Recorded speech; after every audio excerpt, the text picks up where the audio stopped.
When they don't cry, when they have no tears or any sign of tears, this is not a good sign of a great marriage. But he must have a great marriage, because she was just devastated. She was going to lose her guy. But it worked out that the doctor said more blood was put into him than he's ever seen. He was in big trouble. I looked at him that night and I said goodbye to him, but he made it. He was brave, and look at the way he fought back from so many different things. Steve Scalise.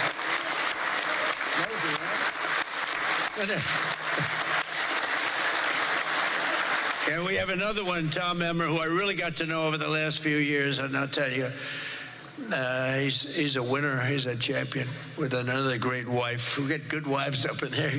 Let's say great wife, fine husband. But Tom is just a real champion and a winner, and you have a problem, you go to him, he gets it solved. So thank you very much. Great job. You've done a great job. And our conference chairwoman is Lisa McLean, and we all know Lisa. Don't get on her wrong side. It can be a very, very bad experience. Thank you very much. Great job, Lisa. Great job. And a very special thanks. You know, you broke a record. This is over 20 million. This is that's the biggest of these type of events that there's ever been, actually by a lot. You know, you didn't just break it, you broke it by a lot. So I want to congratulate you. But there's just great spirit. The Republican Party has fantastic spirit. The level, I don't think, has been seen before. I really don't. We have to get a couple of people on board, which, you know, at least one case is virtually impossible. I wonder who that might be. A sick person. But I want to say a very special thanks to everyone at the Congressional Institute for helping organize this event. This has been amazing.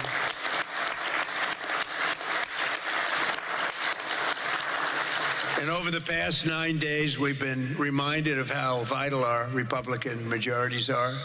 And it's, you know, it's America's future. We're really fighting because these people, you saw the other night at the State of the Union, you saw these people. They wouldn't stand for a mother who just lost her daughter by having her throat slit from behind.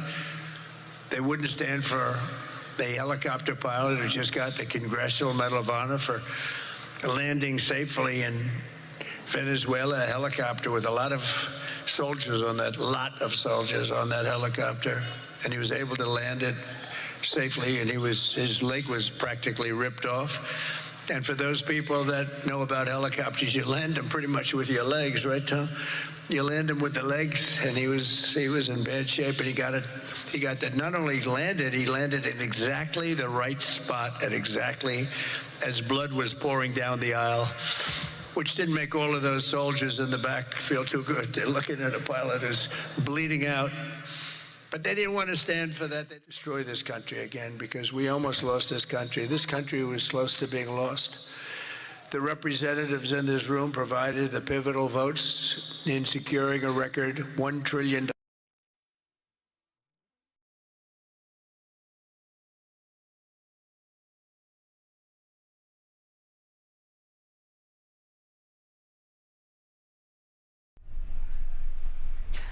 अमरीकी सदर Donald Trump इस वक्त खिताब कर रहे हैं। आपको बता रहे हैं कि अमरीकी सदर डोनाल्ड ट्रंप जो कि तमाम तर मशरिक़ वस्ता की जो मौजूदा सूरत हाल है, जंग की सूरत हाल है, उस हवाले से गुफ्तगू कर रहे हैं और वेनेज़ुएला का उनकी जानिब से हवाला भी दिया गया। इस वक्त उनका खिताब जारी है।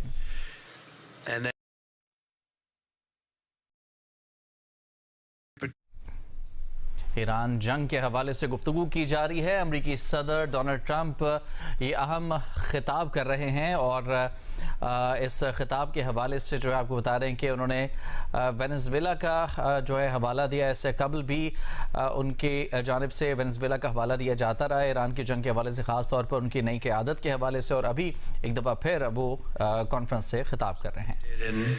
Venezuela, how that was just so far so good. We've done a real job. We've got all good ones. If you go back and you look at Afghanistan with Biden, one of the worst, I think the most embarrassing moment in the history of our country. If you look at what happened with Jimmy Carter, also with Iran, but if you look at what happened with the helicopters and the hostages, and cost them the election. It was what a mess. The world respects us right now more than they have ever respected us before.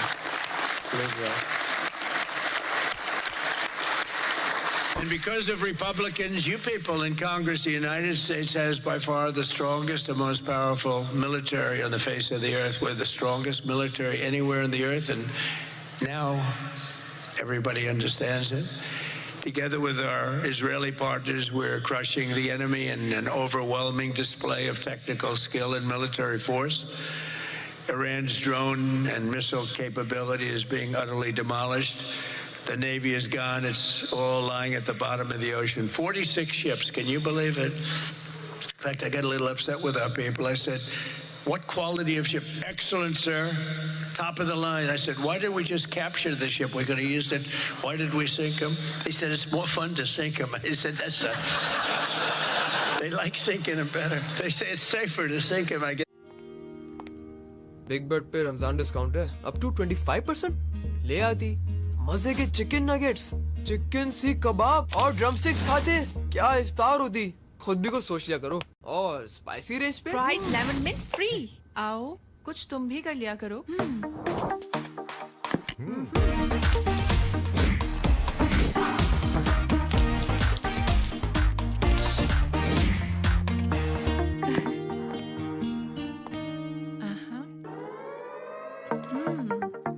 Big bird मैं लाया हूँ और बनाई भी मैंने।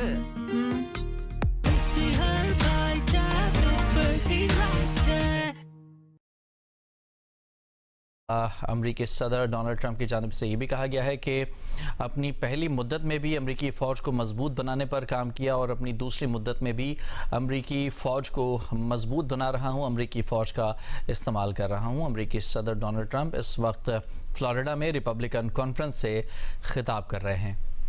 Don't understand the different terms. It was when they plant bombs in roads, as you drive by, happily drive by, the bomb goes off, and no matter how strong the armament, it just kills the people. Or you lose your arms, legs, and face. And those bombs got worse and worse, and he got happier and happier, and we took him out. That was a big thing because he was the head. It might have been a much different story. They may have been much more capable than they are had he lived, because he was capable. He was vicious, violent, and capable. But we got rid of him first term.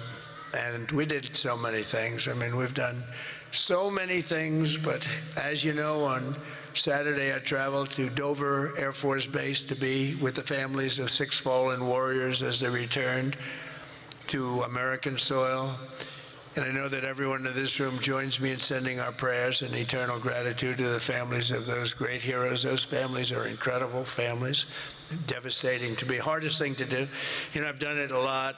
The hardest thing to do is to go to Dover, because Dover is where, for the most part, a lot of the fallen, the warriors, the great young people that have died in war, they seem to mostly go to Dover. They come home to Dover. Dover does a great job of handling things. They have men assigned to the family. They have men and women that are incredible, assigned to the families. It's a beautiful thing, but it's also a very sad thing. But they all said one thing to me: make sure you win, sir. Make sure you win. They weren't playing games. They want to make sure. They said it. Everybody said it. They were separate, but everybody said the same thing: make sure you win. We will. We've already won in many ways, but we haven't won enough. We go forward more determined than ever to achieve ultimate victory that will end this long-running danger once and for all. 47 years, it should have been done a long time ago. The world would have been a different place had some president had the courage to go and do it. They should have done it many, many times. They had many opportunities. The United States of America is the greatest and most exceptional nation in human history, and will not be threatened by evil terrorists and lunatics any longer. We just can't do that. And, you know, when I always talk about how great our nation is, I don't know, I don't consider our nation very great for 4 years under Biden. We were a laughingstock all over the world. We were a laughingstock. So, you know, I say great, great, great, but I don't know, when you look at what happened with so many different things, the open border, 25 million people, many of them very bad people pouring into our country with open borders that just said, come on in, makes no difference. They emptied their jails into our country. 11,888 murders, 50% of which murdered more than one person. The drug dealers came in, the mentally insane came in, they emptied their mental institutions, they emptied their insane asylum. That's a step above a mental institution. They emptied them all right into our country, and we've done a great job of doing what we've done. Think of it, we have the lowest crime rate that we've ever had. We have the lowest murder rate in 125 years, and we're saddled with all of the problems of the criminals that were let in. You know, look, they're smart people. I know the people that run those countries, every one of them, and they're all streetwise, very smart, and I would do exactly the same thing. They emptied their jails into our country. I said that was going to happen when I heard that they were having open borders. I didn't believe that they were going to have it. When I realized that they actually were going to have open borders, I said, we're going to have every person in jail. We're going to have every drug dealer. We're going to have all these countries all over the world. The Congo, they emptied their jails all the way from the Congo to all parts of South America, Asia. They sent in their people in jail, murderers. Some of the worst people on earth got sent into our country. And I'll tell you what, ICE is unbelievable, what they have to put up with and how tough they have to be. That goes for Border Patrol, and it goes for law enforcement, our law enforcement people. But sadly, even as our service members are fighting bravely to protect America abroad, the Democrat minority in Congress is deliberately sabotaging our national security at home. And you're going through it right now, fellas. I mean, you're going through, it's not even believable. You know, we should be very safe right now, especially when we're attacking somebody that's evil, bad intention. But last week, 53 House Democrats voted against a resolution affirming that Iran remains the world's #1 state sponsor of terror. Who the hell would do that? I mean, almost every act, whether it's Hamas or Hezbollah, no matter what, you take a look, it's Iran or Iran-sponsored. And even more outrageously, as we speak, Democrats have shut down the Department of Homeland Security. They've got it shut down. Do you believe it? Right now. Because they care more about amnesty for illegal alien criminals than about protecting the lives of American citizens. I mean, take a look at it. The American citizen is being scoffed at by Democrats. It doesn't make sense. None of this stuff makes sense to me, you know, when they sat and they wouldn't stand up for incredible people. They just refused to clap, stand up. By the end of the speech, by the way, they were all standing because somebody was passing them. No, you people are getting killed tonight. They were all they'd stand up for everything I was saying. At the end, that last half hour, they were standing up for things that they shouldn't have stood up for because they got the word, you're getting killed tonight. Stand up and clap for the woman that just lost her daughter, please, to a violent criminal. But Democrats must vote immediately to reopen the Department of Homeland Security so that we have the resources to keep America safe.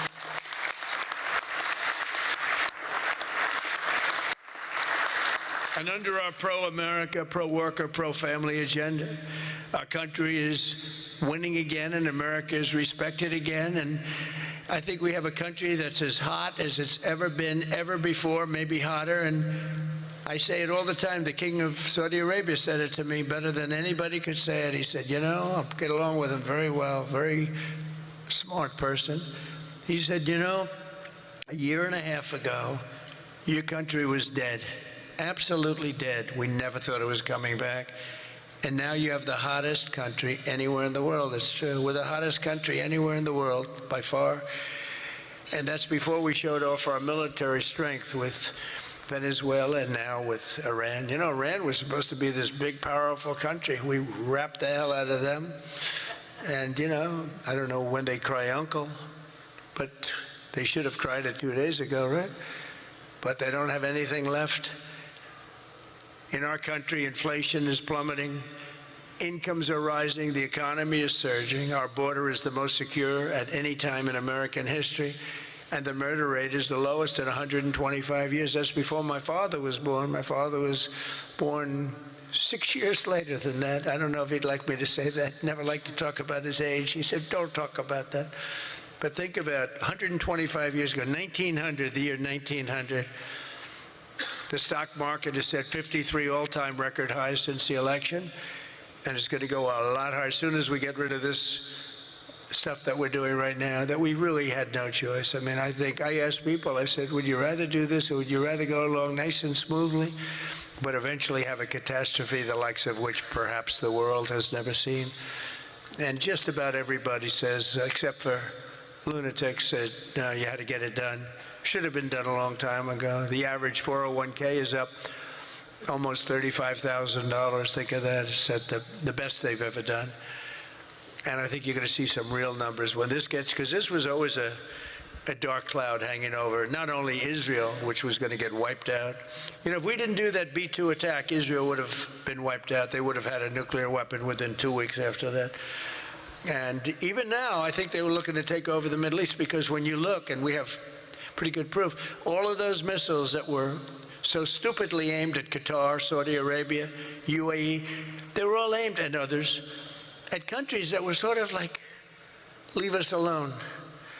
They were all right. They were sort of neutral, but they weren't doing it. All of a sudden, they're getting hit with missiles, and they could have gone one of two ways. They could have gone toward their side, like we're with you, or they could have gone with our side, and they really went with our side, and they've helped us, and they've been a big force.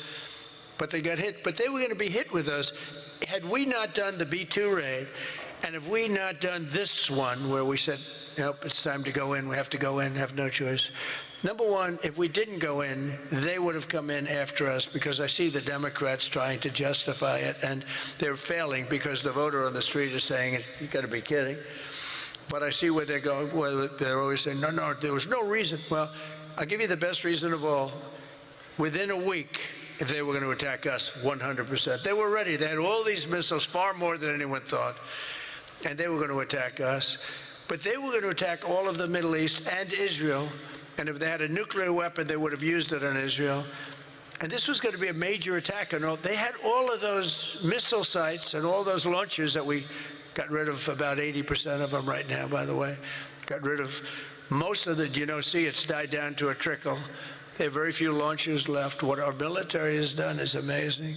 They wiped out almost 20%, maybe 22, 23%, but the rest are going very quickly. And the missiles have been largely knocked out. The drones have been knocked down, and we're hitting where they make the drones. We know them all, and we're knocking the hell out of that now where they manufacture the drones. A lot of work, a lot of brilliant work, but we're going to have a much safer world as soon as it's finished, and it's going to be finished pretty quickly. With the help of our House Republican majority, we passed the largest tax cuts in American history, and we have to be talking about it. And with the great, big, beautiful bill, we delivered no tax on tips, no tax on overtime, and no tax on Social Security for our great seniors. And we did something else which is great that nobody ever talks about, Tom, and we have to talk about it. We made interest on auto loans fully deductible. That's never happened. We've never had that. Rich people always get deductions, but middle-income people, people that have to struggle a little bit, never did. But now they can deduct the interest paid against their taxes. We have one little proviso, and I put this on, it's very important, only if the car is made in America. All right? That's going to have a huge impact. That's going to have a huge impact. We passed the Trump accounts to give every child in America a head start on the American dream, and that's so good. It was... I'll tell you, the Dell family, Dell computer, put up $6,250 million. Think of it.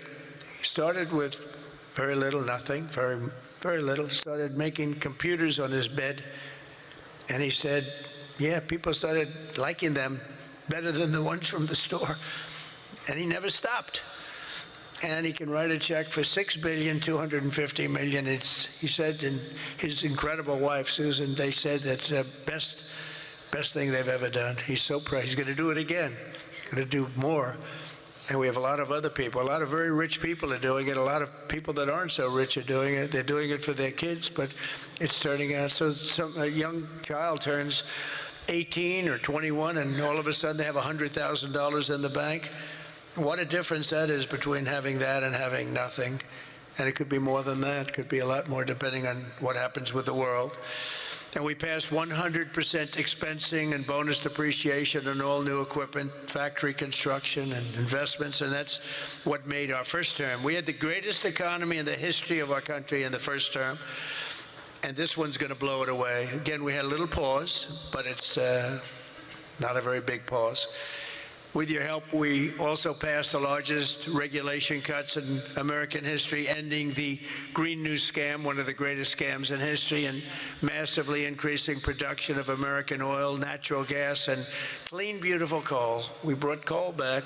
You're not allowed to say coal without clean, beautiful. Got to be clean, beautiful. China uses coal. They're building about 65 massive coal plants right now. But China, great respect for China, but you know, they make all the windmills, right? The only thing they don't do is use the windmills. They make them. But try finding wind farms in China. There aren't too many of them.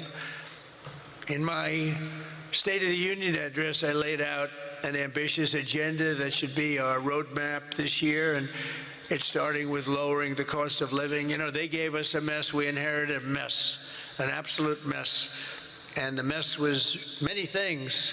They were bad with our military. They were bad with everything. I mean, I said, name one thing that they did right. They can't name one thing.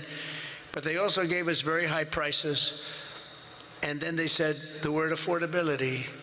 That's the first time I ever heard it. They said affordability. My first day in office, they said affordability. They're the ones that caused the problem, but we're really bringing down prices big. Do you notice you don't hear that word anymore, Mike? They don't say it anymore because we brought down prices so much. So our message is simple. Democrats created the high prices, and our policies are totally ending them, and they're ended, and we're doing better. We're even bringing them down further. They'll be way down, and we're bringing, you know, if you go back into the last period, I would say, I think it's 2.5 months, 1.7% inflation. 3 months, 1.45% inflation. Think of that. Whereas they had the highest inflation in the history, the single highest inflation in the history of our country. Now, you know, I always say this. They say 48 years because I don't want the fake news to get me on this. They say it wasn't history, it was 48 years. That the inflation was the highest in 48 years. But I don't know, in some ways 48 years sounds even worse because it's very specific. Yeah. But they had the highest inflation probably in history, but in 48 years we inherited that. One of the first targets must be the crushing health care. We have to crush and take over the health care situation, which we can do. For the first time we can do it since the passage of the Unaffordable Care Act. Big insurance companies have gotten rich. They've made money like practically no other companies have made, with our government giving them hundreds of billions of dollars, and their stock prices soaring to up to 1,700%, 1,000%, 1,200%, 1,600%, and even 1,700%. The government gave them essentially trillions of dollars. And I want that money to be paid to the person, not to the insurance company, and let them go out and buy their own health care. And people love it. People love it. You'll get better health care at a much lower cost, and they'll be sort of part of the system. But the money we spend is so much. We spend numbers that nobody could even believe. But the health. जैसे आप रखते हैं अपनों की पसंद का ख्याल, वैसे ही इस रमज़ान ऑलिव ओला रखिए आपका ख्याल, अच्छाई भरा olive Ola. Ramzan Mubarak. Because they are totally owned and controlled by the healthcare, by the insurance companies. Healthcare insurance, but the insurance companies themselves. So when you want to do something that's good for the people but bad for the insurance companies, it's very, very hard for them to go in a different way. Now, Republicans never do that kind of thing, right? You're owned by nobody, right? Nobody. See, a young girl up here say yes. Some of them are a little bit shaky, but they're Republicans. We love them. We love them anyway, right, Mike? But they are owned by those big powerful insurance companies that are making a fortune, and it's hard to get them to do the right thing. They know what the right thing is. So we want the money to be paid directly to the people and let the people go out and buy their own health care. And people love it. They love it. We can own the issue. For the first time ever, Republicans can own that issue. I'm also asking you to take swift action to codify my most favored nation policy on drug prices, the biggest. That alone should win the midterms.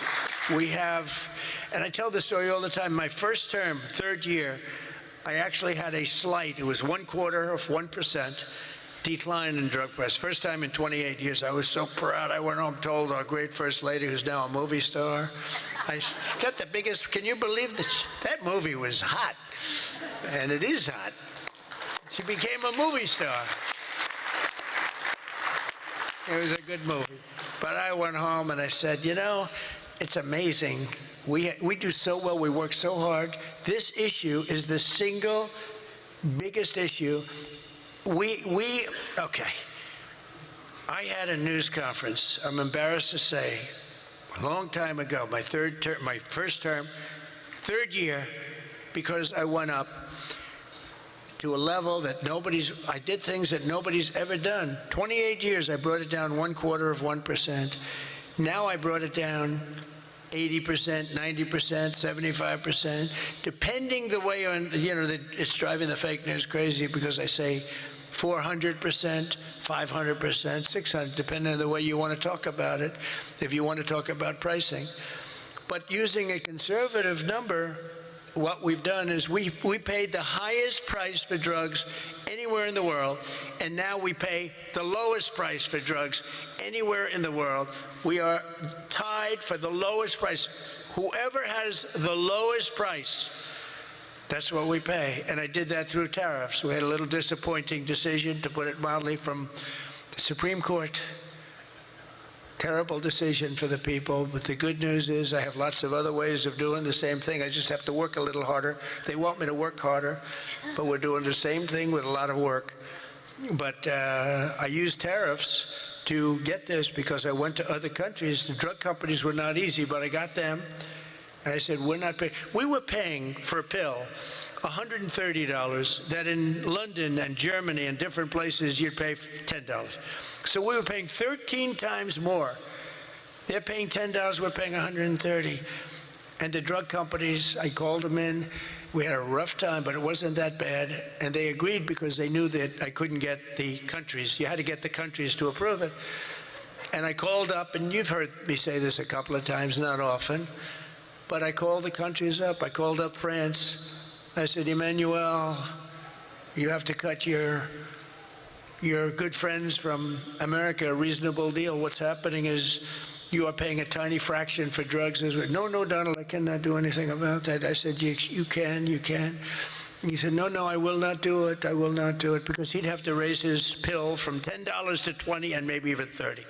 Ours would come down from $13, $130 down to $20. Think of that, from $130. That's what you're going to get, from $130 to $20. But he has to double his price from $10, and they were the boss. I said, no, you will. No, Donald, I cannot do that. And I heard this from all the other countries, too, very elegant people. And they were saying, no, we cannot do this. We will not do this. I said, yes, you will, 100%. No, we will not. Because, they have to double up their prices. And I said, well, here's the story. If you don't do it, I'm going to put, in the case of Emmanuel, I said a 100% tariff on all wines and champagnes coming into the United States. No, Donald, you cannot do that. I said, I've already got the legislation. It's right in front of my desk. I'm going to sign it. Emmanuel, he said, Donald, I will agree to this. So he agreed. Everybody agreed. I got every country to agree. And now you've done something that no other president could have done. No, I don't want to brag. But, they've said this about a lot of things. No other president could do some of this shit I'm doing. No other president. The things I'm doing, nobody else was going to do it. They say it all the time, sir, could you do this? You're the only one can do it. But we got it done, and we got the countries to all go along. because I said, if you don't do it, I'm going to raise your tariffs to 200%, to 150%, and that's 10 times more than I'm asking for. And every single one, if it took me 5 minutes, that was like a long time. I was doing badly with that one. So now we have most favored nation pricing into permanent law, and you should codify it. But I don't care that much about codifying it, because what politician is going to agree to increase drug prices by 500%, okay? So, but it's still good to have it codified. Don't you agree? You know, they're saying, sir, we have to codify it. I said, that's okay, but I'm not. Other things you should codify. That I can tell you. This one you should codify, because you want to take credit for it. You want to take credit for it. So if you can, please codify it. Get out there and codify. You're getting an 80%, 85%, 55%, 70% reduction in drug prices. Codify it. But if you don't, no president's going to raise it, in my opinion. Although they are crazy, you know. These people are crazy. They could find a way. You better get it codified. And as we work to bring down interest rates so that more Americans can afford a house, I'm also asking you to ban the Wall Street firms, large Wall Street firms, institutional investors, from buying up thousands and thousands of single-family homes, hundreds of thousands of homes, because homes really are for people, not for hedge funds. We want to get the market out so they can do it, and we're stopping it. We want people to be able to buy a house. It's the American dream. Buying a house is a part of the American dream. And we must also stand up for the safety of our citizens. One of my guests at the State of the Union was Anya Zurutska, the mother of beautiful 23-year-old Ukrainian girl who was stabbed to death on a train in North Carolina by a deranged criminal, arrested more than a dozen times. And I had the mother, as you know, at the State of the Union, and she was devastated. Beautiful woman, devastated, uncontrollably devastated. And we couldn't get one Democrat to even clap. The Republicans clapped and went wild, and they loved her. Not one Democrat in that whole room even thought about clapping. They sat there frozen-faced. Disgusting. House Republicans should get every member of Congress on record and pass a tough new crime bill that imposes harsh penalties for dangerous repeat offenders, which this nut was, cracks down on rogue judges and prosecutors, and ends no cash bail once and for all. No cash bail is a big part. I mean, you have a man murder somebody, and by that afternoon he's out on bail. No cash bail. It's a huge problem. We also need to end deadly sanctuary cities, and you have bills before you now, and you're working on things, but hopefully you can do that, Mike, because it's terrible. They're sanctuary for criminals. That's all they are, sanctuary for criminals. They fight ICE all the time. That was the problem up in Minnesota. They had a lot of criminals in there. They wouldn't give it to us. And to stop illegal aliens who cannot even speak English from driving 18-wheel tractor trailers. They have no idea what they're reading. I wouldn't be able to do it in their countries. There's arrows and there's speed limits. They have no idea what they're reading. And in many cases, they're on drugs on top of that. We need to ban any state from granting commercial driver's licenses to illegal aliens. Have to do it. And I want to thank House Republicans for passing another common sense measure. I would think it's the easiest thing. I just told Mike. You know, you were at $19 million. I have to say this because I've never contributed. I was a huge contributor for years and years. Once I became president, I never contributed any money, because the greatest thing about being president is I no longer have to contribute. Nobody ever asked me for money. They asked me for my endorsement. I've endorsed just about everybody in the room. But keep winning, right? Yeah. 124-0 this Tuesday. 124 wins, no losses. Is that good? And there were some rebels. We endorsed a few rebels, right? A few that Mike was saying, it's going to be a tough one.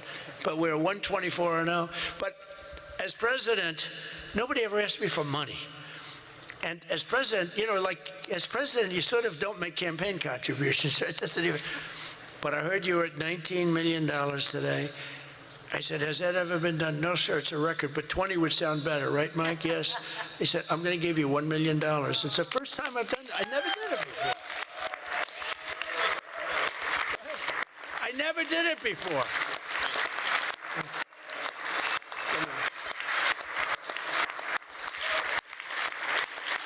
I never did it before.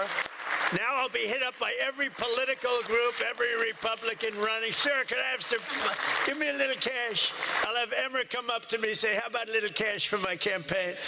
I will no longer have the excuse that as president, anyway, no, but we had to hit the 20, right? We had to hit the 20. That was a hell of a thing. You beat it by a lot. You beat the record, the previous record by a lot. But I want to thank House Republicans for passing another common sense measure. To me, the easiest of all, the Save America Act, to protect our sacred American. Look at this.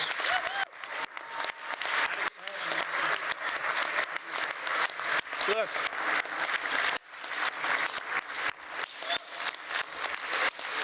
It's the easiest thing we have. I can't, it's the easiest thing we have. Now, the problem is you call it the SAVE Act. And nobody knew what the hell the SAVE Act. Have you been seeing? I've been working overtime the last month. It's called the Save America Act. And I saw Schumer yesterday. We will stop Save America. He's getting killed. They can't do it. And then the things within the Save America are so good. But just the title. So we had that with MAGA. Greatest name of all time. Make America Great Again. MAGA. It just worked. You know, I had something, Keep America Great. It was good, but it didn't have that MAGA. You know, there was nothing you could see. I had CAG. And CAG, I said, you know, no longer, that's not good. But MAGA is great, and we'll always respect MAGA. We love MAGA. We're never going to let you down with MAGA. But this one's even better if you think about it. This says, America. We're going to save America. The Save America. How can they fight us? The Save America Act. And I've watched them. I watched Schumer, who's horrible. What a horrible politician. He is now a Palestinian officially. He is registered as a Palestinian. He's taken the biggest turn of any human being I've ever seen. He's gone from totally pro-Israel to totally pro-Palestinian.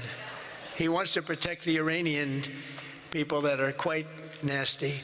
But it's very simple. All voters must show the act. Voter ID. Ready? This is not complicated. Voter identification. Now, if you know, I have a whole list, but I don't want to put. I have like hundreds of things on the list. If you go shopping, if you do this, if you buy a car, if you license a car, if you point to everything you need to have identification. So all voters have to show identification, ID. All voters must show proof of citizenship in order to vote. So you have ID and you have citizenship. So far, good. No mail-in ballots except for illness, disability, military, or travel. Mail-in ballots are a disaster. Jimmy Carter, the best thing he ever did, he headed a commission after he was president. It was the single best thing, and he did a thing on mail-in ballots. He said mail-in ballots should not be allowed because they are inherently dishonest. And we have seen it time and time again, and we just keep going with it. And I put that down as a top three. Look, no mail-in. Now, you have the exceptions for the military, and I would even say foreign-based military. But for the military, for disability, for illness, and if you're traveling, you know, you have an excuse. And I was lenient on that. But those three things. Then I added two more. These are best of, you know, best of. These are called best of Trump. We should also add on to this bill. And so what I've asked Mike to do is to draw a new one with these few things added. And let's go for the gold. Let's not just get one like voter ID, but, you know, it can be given to you by your daughter. You know, your daughter, she has to be of age, like above 6 years old, she's allowed to say. You had to see some of this stuff is so bad.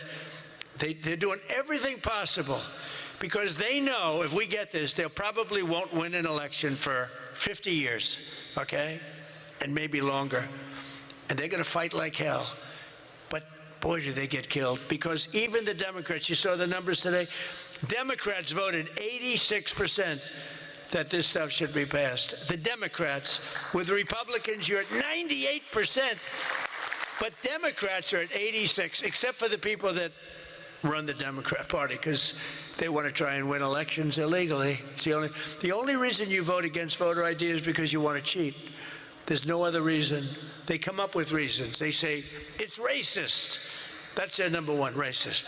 Then you have to explain it, and they're just sitting there mumbling. They can't explain it. And it's actually very insulting when they use the term racist. Very insulting to the people that they're trying to so-called defend, but they're not defending. Then I wanted to add two more to it because they're, I say 95%, maybe 100%. No men in women's sports, very simple. Add that in. And I wanted to add in one other, I'm not even adding in no open borders because, you know, there's some people that like open borders. These people are crazy, but that's okay. Because I want 5 things that are like close to 100%. No transgender mutilation surgery for our children. You can't have transgender for our children. So those 5 things. 5 things. Voter ID, citizenship, mail-in ballots, no mail-in ballots. Right? We don't want men playing in women's sports. That's got to be about close to 100%. We don't want men playing in women's sports, and no transgender mutilation of our children. Now, that should be the easiest thing to get past that you've ever had. Each one, it's best of Trump. Those are best of Trump. I have some that are very popular, but I wouldn't put them in that category. This is the number one priority. It should be for the House. And I'd like to ask Tom, Steve, Mike, all of you, if you would, I'd like to have you go back and Lisa, hello, darling. She was screaming her affirmation of what I said. The kid.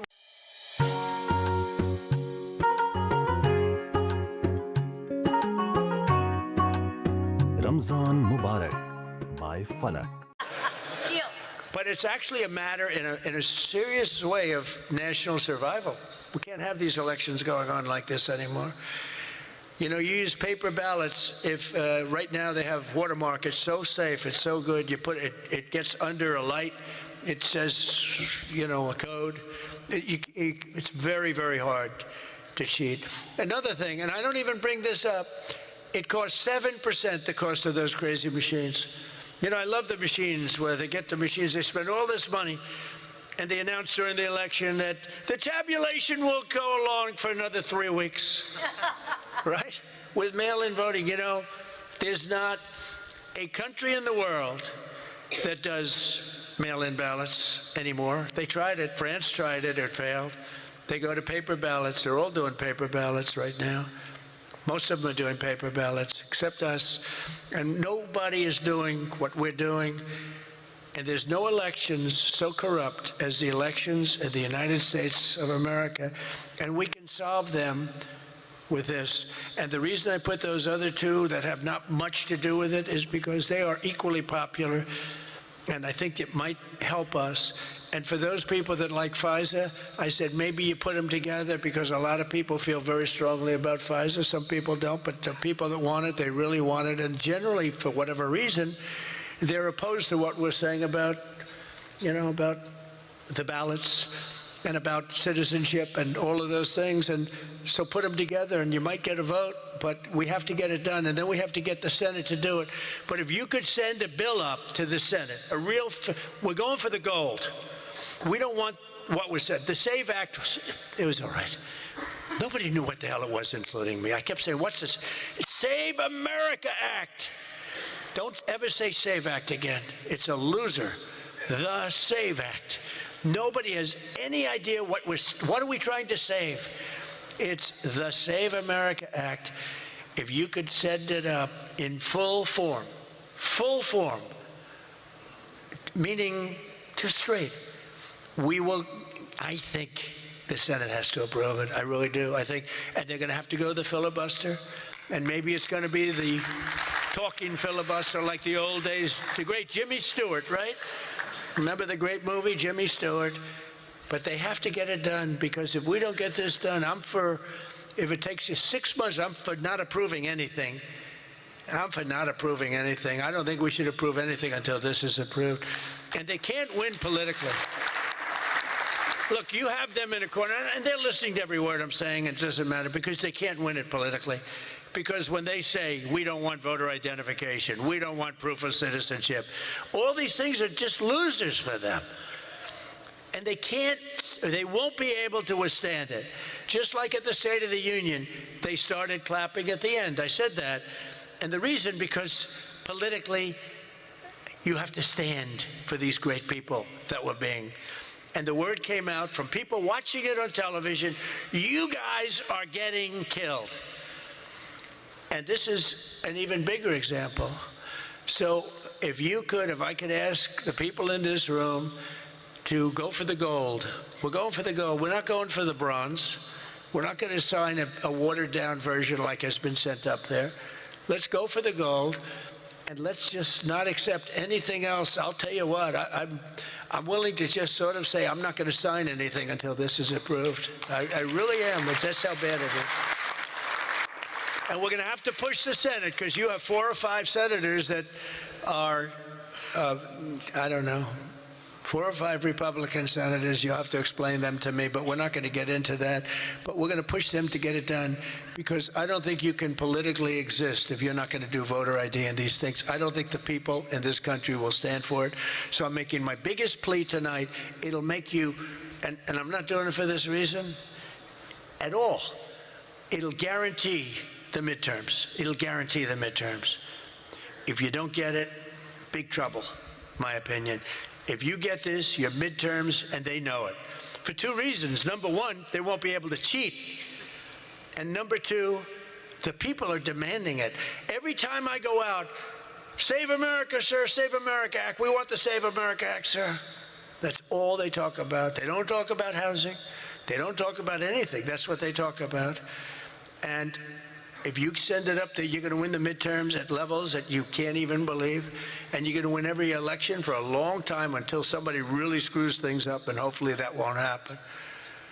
But I've never been more confident that if we keep these promises and deliver on this popular agenda, the American people will stand with us in overwhelming numbers, just as they did in 2024. I heard Mike say it's actually 78 million votes, but it was actually 86. You know, they cheated like hell. But it was too big to rig. Remember? I won 3 times. First time was great. Second time they cheated like hell. It was COVID. And their cheating was at an inspirational level.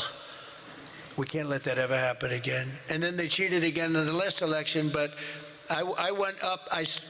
The term I used most was too big to rig. You got to go out. Don't believe, because we had polls. Siren बजने में 2 minute और रास्ता अभी खुला नहीं, तो बस घूमे एक गली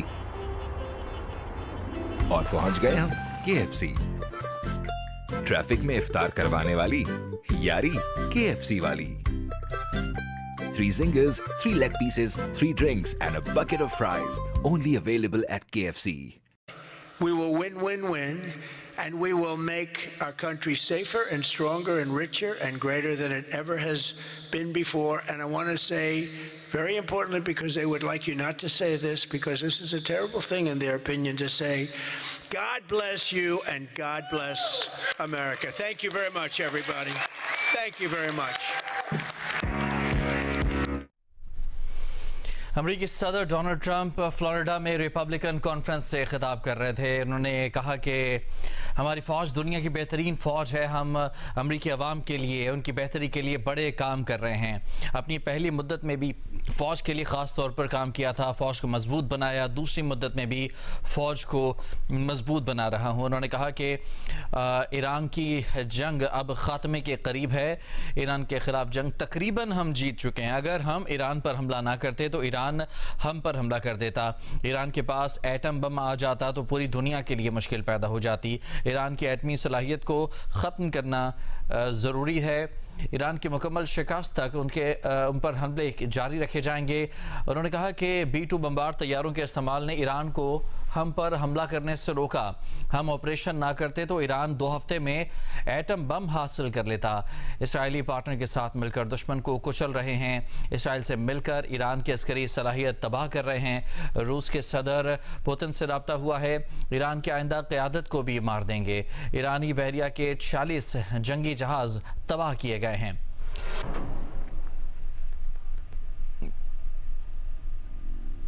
मजीद कुछ बात करेंगे। ब्रिगेडियर रिटायर्ड हारिस नवाज हमारे साथ इस वक्त मौजूद हैं। हारिस साहब, बहुत शुक्रिया वक्त देने के लिए। खिताब आपने सुना अमेरिकी सदर डोनाल्ड ट्रंप का, और इससे पहले जो है उन्होंने कहा था कि तकरीबन 4 से 5 हफ्ते ये जंग जारी रह सकती है, लेकिन अब वो कह रहे हैं कि जंग तकरीबन अब खात्मे के करीब है। क्या लगता है कि जो अहदाफ थे वो हासिल कर लिए गए हैं, या फिर ये जो है कोई डाइवर्जन हो सकती है? देखें, बात यह है कि देव रियलाइज के ईरान को ये कंट्रोल नहीं कर सकते। It's a very resilient com. ठीक, उन्होंने अपनी ताकत भी दिखा दी है, अपनी कौमियत भी दिखा दी है, और दिखा दी है कि they can stand there fighting as a nation, और पूरी कौम मुसल्लह फाट कर खड़ी है। उन्होंने अपने नया लीडर हम जिसको मुस्तफा खामनाई को सिलेक्ट करके बता दिया कि don't get any dictation. Number 3, जो इस वक्त जो है स्टेट ऑफ हॉर्मुज़ में जिस तरीके से वहाँ पर जहाज़ों की 2-3 हज़ार शिप की लाइन लगी हुई है, इससे अमेरिका की बहुत बदनामी हो रही है। दुनिया में इकोनॉमिक क्राइसिस हो रही है, एनर्जी क्राइसिस हो रही है। कतर ने कह दिया कि हम गैस निकालनी बंद कर रहे हैं। उधर जो अपना सऊदी अरब में कहा कि हम अपना निकालना बंद कर रहे हैं, जिससे एक बहुत बड़े ये आइंदा क्राइसिस होने वाले हैं दुनिया के अंदर, और खासतौर पर पाकिस्तान और इस तरह हमारे जो तरक्की पजीर मुल्क हैं वो उनको बड़ा फर्क पड़ेगा। इसलिए जो इनके पास प्रेशर आ रहा है उसकी वजह से ना he want a safe exit. और जो उन्होंने बात की है कि जी हमने अपने अहदाफ पूरे कर लिए, और अहदाफ कौन से पूरे किए हैं? ना ईरान को कि वो मिसाइल की कैपेबिलिटी वो खत्म कर सके, ना वो ईरान में रिजीम चेंज कर सके। हारिस नवाज साहब, कता कलामी की माजरत, एक बड़ी अहम खबर आ रही है, वो अपने नाजरीन को देते हैं, उसके बाद मैं वापस आपकी तरफ आता हूं। ईरानी पासदारान इनकलाब का एक बड़ा ही अहम बयान सामने आया है, और उनकी जानिब से कहा गया है कि जो मुल्क इसराइली और अमरीकी सफीरों को निकालेगा वो आबना हुर्मुज़ को इस्तेमाल कर सकता है। उन ममालिक को कल से ही आबना हुर्मुज़ से गुजरने की मुकम्मल आज़ादी होगी। ईरानी पासदारान इनकलाब की तरफ से ये बड़ा इंपॉर्टेंट बयान सामने आया है, और उनकी जानिब से कहा गया है कि जो मुल्क इसराइली और अमरीकी सफीरों को निकालेगा वो आबना हुर्मुज़ को इस्तेमाल कर सकता है। इन ममालिक को कल से आबना हुर्मुज़ से गुजरने की मुकम्मल आज़ादी दी जाएगी। एक जानिब अमरीकी सदर ट्रंप ये कह रहे हैं कि ईरान के जहाज़ डबो दिए गए हैं, ईरान की जो बहरी कुव्वत है उसको ख़त्म कर दिया गया है, और दूसरी तरफ ईरानी पासदारान इनकलाब का ये बड़ा दो टोक बयान सामने आता है। हारिस नवाज साहब, इस पर आप क्या कहना चाहेंगे? ट्रंप कह रहे हैं कि बहरिया जो है ख़त्म कर दी है तकरीबन ईरान की, और ईरान अभी भी पूरी तरह से कॉन्फिडेंट है कि किसी को गुजरने नहीं देंगे आबना हुर्मुज़ से, लेकिन जो मुल्क अमरीकी की सफीरों को निकालेंगे अपने मुल्कों से उनको इजाजत दी जाएगी आबना हुर्मुज़ से गुजरने की। देखें, मैं हम यही बात कर रहे थे कि ईरान की, देखें उनकी जो ये स्टेट ऑफ हॉर्मुज़ की जो बात कर रहे हैं, ईरान के पास इतनी ज्यादा अनमैन्ड जो स्पीड बोट्स हैं जिसपे उनके मिसाइल फिटेड हैं, उनके पास टोटल माइंस हैं। ये जाके वो माइंड अगर एक बार बिछा दी इन्होंने, उसको 2 साल लगेंगे निकालते हुए इनको, जिससे बहुत बड़े एक और क्राइसिस हो जाएंगे। नंबर 2 के अगर ये शिप ठीक है डबो दी, लेकिन जो उनकी दूसरी रॉकेट ये जो इनकी बोट करनी है ना, उनके पास जो रेफरेंस है वो बहुत स्ट्रॉन्ग है, और फिर उसके बाद जाहिर है कि वो पूरी जगह जो है वो इनकी आपके साथ। सायरन बजने में 2 मिनट और रास्ता अभी खुला नहीं, तो बस घूमे एक गली और पहुंच गए हम KFC। ट्रैफिक में इफ्तार करवाने वाली यारी KFC वाली। 3 zingers, 3 leg pieces, 3 drinks and a bucket of fries. Only available at KFC. क्योंकि ओनर जो है इतने बड़े एक्सपेंसिव शिप्स का नुकसान उठा लें, चाहे जितना मर्जी ये सपोर्ट कर लें अमेरिकन के लिए, हम इनको प्रोटेक्ट तो करेंगे, लेकिन वो अचानक निकल जब आएंगे और उसके बाद जो ऊपर से इनके मिसाइल आएंगे वो उनका मारेंगे तो वो उनका बड़ा नुकसान होगा। एक मारा बाकी सब खत्म। इसलिए अब आपके सामने दैट मीन्स कि जो प्रेसिडेंट ट्रम्प कह रहे हैं कि मैंने उनको बिल्कुल जो अपने अहदाफ पूरे करने, कहाँ अहदाफ पूरे किए हैं। एक जो उनका था वो तो अमेरिका इसराइल पहले ही मान रहा था कि हम 0% यूरेनियम को एनरिचमेंट वो नहीं करेंगे, वो और वो आपको पहले भी मान गए। अभी आपने कौन सा वो चीज मान लिया, सिर्फ इसके इसराइल को खुश करने के लिए उन्होंने आपको मिस कैलकुलेशन दी है, आप सोचे समझे बगैर अपने लड़ाई में आ गए हैं और अब आपको सेफ पैसे चाहिए। अब आप एक चाह रहे हैं कि आपको ऐसा एग्जिट मिले कि इज्जत से रह जाए और आपको काम भी हो जाए। That is the only thing. But I think ये पाकिस्तान में इराक जो ईरान है उनको ऐसी इस वक्त स्टेटमेंट प्रोवोकेटिव नहीं देनी चाहिए, इसलिए कि सबसे बेहतर है कि अगर ईरान अमेरिका इस वजह से चला जाता है और जाके वापस चला जाता है और आपकी बाकी ईरान इंटैक्ट रहता है, आपके मिसाइल कैपेसिटी रहती है, आपकी अवाम इंटैक्ट रहती है, आपकी रेजिम इंटैक्ट रहती है।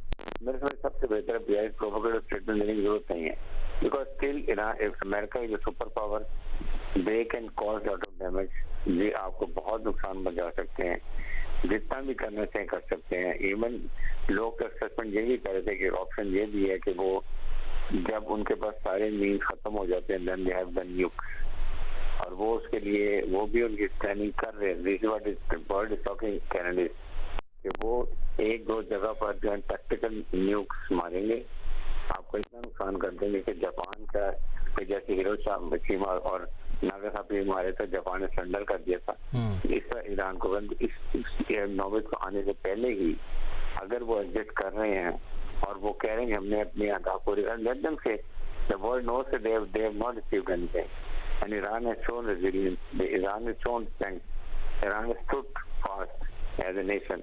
तो वो जो बातें आई थी नजर आता है कि ईरान ने अपना काम कर दिया और उन्होंने बड़ी सख्त कौम ने दिखाया कि नेशन खड़ी है ईरान की आवाम के फौज के साथ। इस स्टेज के ऊपर बिल्कुल एंटेगनाइज भी करना चाहिए। हारिस साहब इसमें ये चीज़ भी ऐड कीजिएगा, इसमें ये भी ऐड कीजिएगा कि जो इंफॉर्मेशन मीडियम्स हैं जिनसे जो भी डैमेजेस हैं उसकी मालूमात दुनिया को दी जा रही हैं, वो भी बज़ाहिर ऐसा लग रहा है कि अपेरेंटली ये भी कंट्रोल्ड हैं, क्योंकि एक तरफ अमेरिकी सेंट्रल कमांड के जो बयानात सामने आते हैं, जो ताज़ा अभी बयान सामने आया उसमें वो कह रहे हैं कि 50 जहाज़ जो हैं वो मार दिए गए हैं ईरान के, फिर 5000 अहदाफ को बड़ी कामयाबी से निशाना बनाया, और जो ईरान के जो अटैक्स हैं उनके बारे में कह रहे हैं कि 90 to 95% जो मिसाइल पावर है उनकी ख़त्म हो गई है, उनका जो हर्बी सलाहियत है वो बहुत कम हो गई है। जो डैमेजेस हैं इसराइल को जो किए गए हैं उनकी जानिब से, ईरान की जानिब से, उसका कोई काउंट ही वाज़े सामने नहीं आ रहा, ना होने के बराबर बताए जा रहे हैं, लेकिन अंदाज़ा तो लगाया जा सकता है कि असल सूरत हाल इसके टोटली बरअक्स है। देखें, अगर ऐसी नहीं बात है तो फॉक्स न्यूज़, BBC क्यों उसके ऊपर ब्लैकआउट किया हुआ है? वाई दे नॉट शोइंग के दिल्ली में क्या डैमेजेस हो रहे हैं, कितना नुकसान हो रहा है, जो उनके सर्टेन इमेजेस आ रहे हैं, चाहे वो चाइना की तरफ से आ रहे हैं या ईरान के आ रहे हैं, वो दुनिया दिखा रही है, तो वहाँ कुछ कॉरेस्पॉन्डेंट है वो दिखा रहे हैं।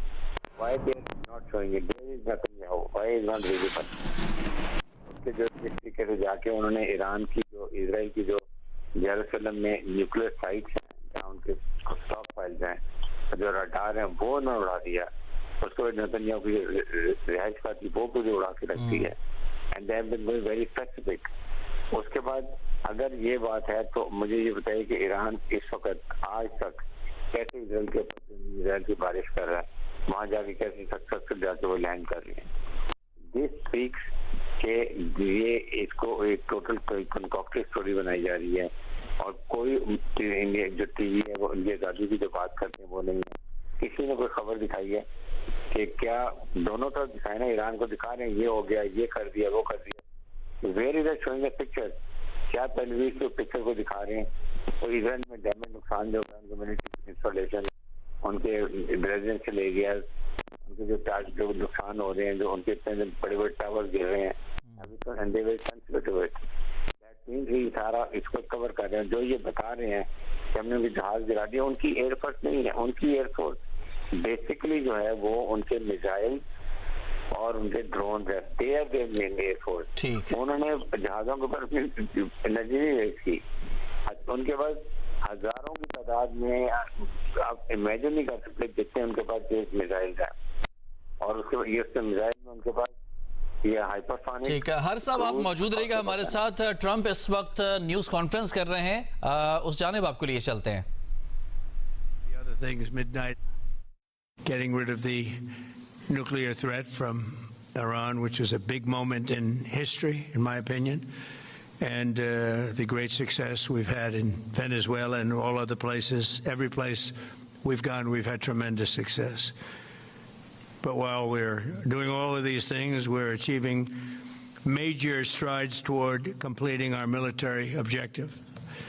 And some people could say they're pretty well complete. We've wiped every single force in Iran out very completely. Most of Iran's naval power has been sunk. It's on the bottom of the sea. It's almost 50 ships. I was just notified it's 51 ships. I didn't know they had that many. Didn't last very long. And these are fighting vessels. They're meant very completely. Most of Iran's naval power has been sunk. It's on the bottom of the sea. It's almost 50 ships. I was just notified it's 51 ships. I didn't know they had that many. Didn't last very long. And these are fighting vessels. They're meant to fight, but they're not meant to fight against us. We continue to target Iran's drone and missile capabilities. Their drones are way down. Their drone manufacturing's been hit starting today. We know all of the places they manufacture the drones, and they're being hit one after another. Their missile capability is down to about 10%, maybe less. We're also hitting where they make missiles and where they deliver missiles. We've struck over 5,000 targets to date, some of them very major targets, and we've left some of the most important targets for later in case we need to do it. If we hit them, it's going to take many years for them to be rebuilt.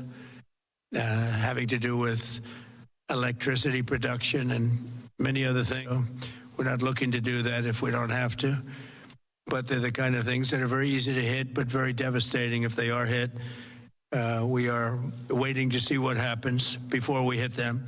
We could take them all out in one day, but it's all resulting in a 90% decline in various things, but in particular, Iranian missile launchers, and 83% drop in drone launchers. As you know, the drone launchers are pretty well shot, but we're at over 90% decline in the Iranian missile launchers, which is very hard to reproduce and very hard to get. And usually what we were able to do through great equipment, a lot of smart people, as soon as they sent a missile up from a launcher, we were able to knock out that launcher within a period of 5 minutes or less, accurately right on the noggin. So now we have low-cost interceptors effectively combating Iranian drones, and our B-2 bombers recently dropped dozens of 2,000-pound bombs to destroy missile launchers all over Iran and buried deep under Iranian soil in many cases. The soil was no match. And we're also annihilating the manufacturing base that the regime uses to build drones and missiles at a rate that nobody thought was possible. We're knocking them out. We know where they all are. We're knocking them out very quickly. We're ahead of our initial timeline by a lot. I would say that we probably would not have thought after a month we'd be here. In addition to the fact that we've taken out the leadership twice and maybe 3 times. And we, as you know, we want to be involved. We don't want another president that maybe wouldn't be willing to do what I'm willing to do for the good of the world, for the good of our nation, to be stuck with a situation in 5 years or 10 years from now. So we think they should put a president in, or the head of the country in, that's going to be able to do something peacefully for a change. They've been doing this for 47 years, killing people for 47 years. whether it's the barracks or even the SS Cole where they were involved. Very strongly, they always denied it. But they were very strongly involved in all of the people that died through the roadside bombs, died and are right now walking around with no legs, no arms, a face that's been so badly damaged. The Iranian regime has been attacking Americans and spreading terror for 47 years, and despite these countless opportunities to renounce their nuclear ambitions, which they had just a short while ago, they told Mr. Witkoff, who is standing right over here, they said, they actually said, we want to keep building. Essentially, in a real nutshell, we want to continue to build nuclear weapons. If we didn't knock out Midnight Hammer, if we didn't knock out their Iranian potential, if we didn't do that with Midnight Hammer, they would have had a nuclear weapon. They would have used it long before now. And at a minimum, Israel would have been annihilated. I was very lucky that we had the courage to do that we had the talented pilots and the great equipment. The B-2 bombers are unbelievable. We ordered 25 more, by the way. The newer, better version. It's we have the greatest military in the world. We have the greatest equipment in the world by far. You see that no matter where we go. You still need the people, though, to operate it and to use it. And those are the people that we cherish. Even after we obliterated their key nuclear sites in Operation Midnight Hammer, they never negotiated in good faith. They still continued to say, we want to build nuclear. We want enrichment at levels that were unacceptable. And they even turned down an offer for unlimited free nuclear fuel forever for civilian purposes. We had people offering them free nuclear fuel. They weren't interested in that because they wanted to build a nuclear weapon. So instead, the regime was trying to reconstitute its weapons program at a different site. They couldn't go back to where they were, the 3 sites that we obliterated, but they were starting work at another site, a different kind of a site, and that was protected by granite. They wanted it protected. Granite's pretty good, but they wanted it protected by a lot deeper. They wanted to go a lot deeper, and they started the process while rapidly building conventional ballistic missiles. They were going to do it all at the same time. It threatened our overseas bases and soon could have reached even our homeland. The regime's intention was to use this exponentially growing ballistic missile threat to make it virtually impossible to prevent them from obtaining a nuclear weapon.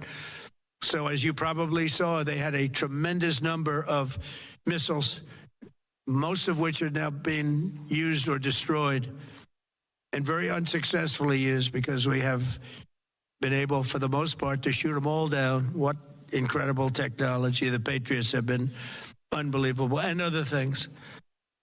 And the laser technology that we have now is incredible. It's coming out pretty soon. Where literally lasers will do the work of, at a lot less cost, do the work of what the Patriots are doing or what other things are doing. The situation was very quickly approaching the point of no return, and the United States found it intolerable, in my opinion, based on what Steve and Jared and Pete and others were telling me, Marco, so involved, that I thought that they were going to attack us. I thought they would, if we didn't do this at the time we did it, I think they had in mind to attack us. And if you notice, they did something which was very foolish, very stupid, I would say. They attacked their neighbors. And their neighbors were largely neutral, or at least weren't going to be involved, and they got attacked. And it had the reverse effect. The neighbors came onto our side and started attacking them, and actually quite successfully. If you look at Saudi Arabia, you look at UAE, Qatar, and others, but they were strong and they were smart, but they got attacked. Nobody, when I first heard it, I said, no, somebody made a mistake. There was no mistake. UAE had over 1,000 missiles shot at it, knocked them almost all down. On the very first day I came down the escalator in 2015, I said, quote, I will stop Iran from getting nuclear weapons, and all I'm doing is keeping my promise. Think of that. That was in 2015. I said it. It was a threat then and a much bigger threat now. but no longer a threat, not for a long time anyway. We want to keep it that way. As we continue Operation Epic Fury, we're also focused out so quickly, they'll never be able to recover, ever. If they want to play that game, they better not play that game. In the long run, oil supplies will be dramatically more secure without the threat of Iranian ships, drones, missiles, nuclear menace, or anything. So the Strait of Hormuz is going to remain safe. We have a lot of Navy ships there. We have the best equipment in the world, inspecting for mines. Again, most of their ships are down at the bottom of the sea, but we will hit them so hard that it will not be possible for them or anybody else helping them to ever recover that section of the world if they do anything. In recent years, the regime and its terror proxies have launched attacks on hundreds of commercial vessels. We're putting an end to all of this threat once and for all, and the result will be lower oil prices, oil and gas prices. And the result will be lower oil prices, oil and gas prices for American families. We've done that. We've done it. We brought it very low. This was just an excursion into something that had to be done. We're getting very close to finishing that, too. In the meantime, during this brief disruption, the United States is offering political risk insurance to any tankers operating in the Gulf. So we're putting up risk insurance. We'll perhaps go alongside of them for protection. We don't think it'll be necessary if it is. And if they do anything, the price will be incalculable. It will be so great that they will have wished they never did it, because you have to keep the straits flowing. With all of that, it affects other countries much more than it does the United States. It doesn't really affect us. We have so much oil. We have tremendous oil and gas, much more than we need. We have Venezuela now as our new partner, great partner. They've worked out so wonderful. We're working with the administration, the president, and it's a massive source of oil, gas, everything. But we're in a very good position, but very unfair to other parts of the world, like China as an example. I mean, we're doing this for the other parts of the world, including countries like China. They get a lot of their oil through the... आज का सौदा मंगवा लिया? मैं मंगवाती हूँ। मुश्ताक रास्ते से आते हुए दो डबल रोटी लाना, दूध उठाते हुए अंडे भी लेते आना, रास्ते से आते हुए। इनको पुराने तरीकों से ऑर्डर करने दें। 1000+ brands, more than 2 lakh grocery items और लाइव ऑर्डर ट्रैकिंग के साथ आपका ऑर्डर फूड पैंडा संभाल लेगा। But when the time comes, the U.S. Navy and its partners will escort tankers through the strait if needed. I hope it's not going to be needed, but if it's needed, we'll escort them right through. And we have the greatest mine-sweeping ability. We have the greatest ships, and all of the, we know exactly where they're placed. We'll get them out of there very fast, but we hope we don't have any of that. And again, if they do that, if they play that game, we're going to hit them at a level that they have not seen before.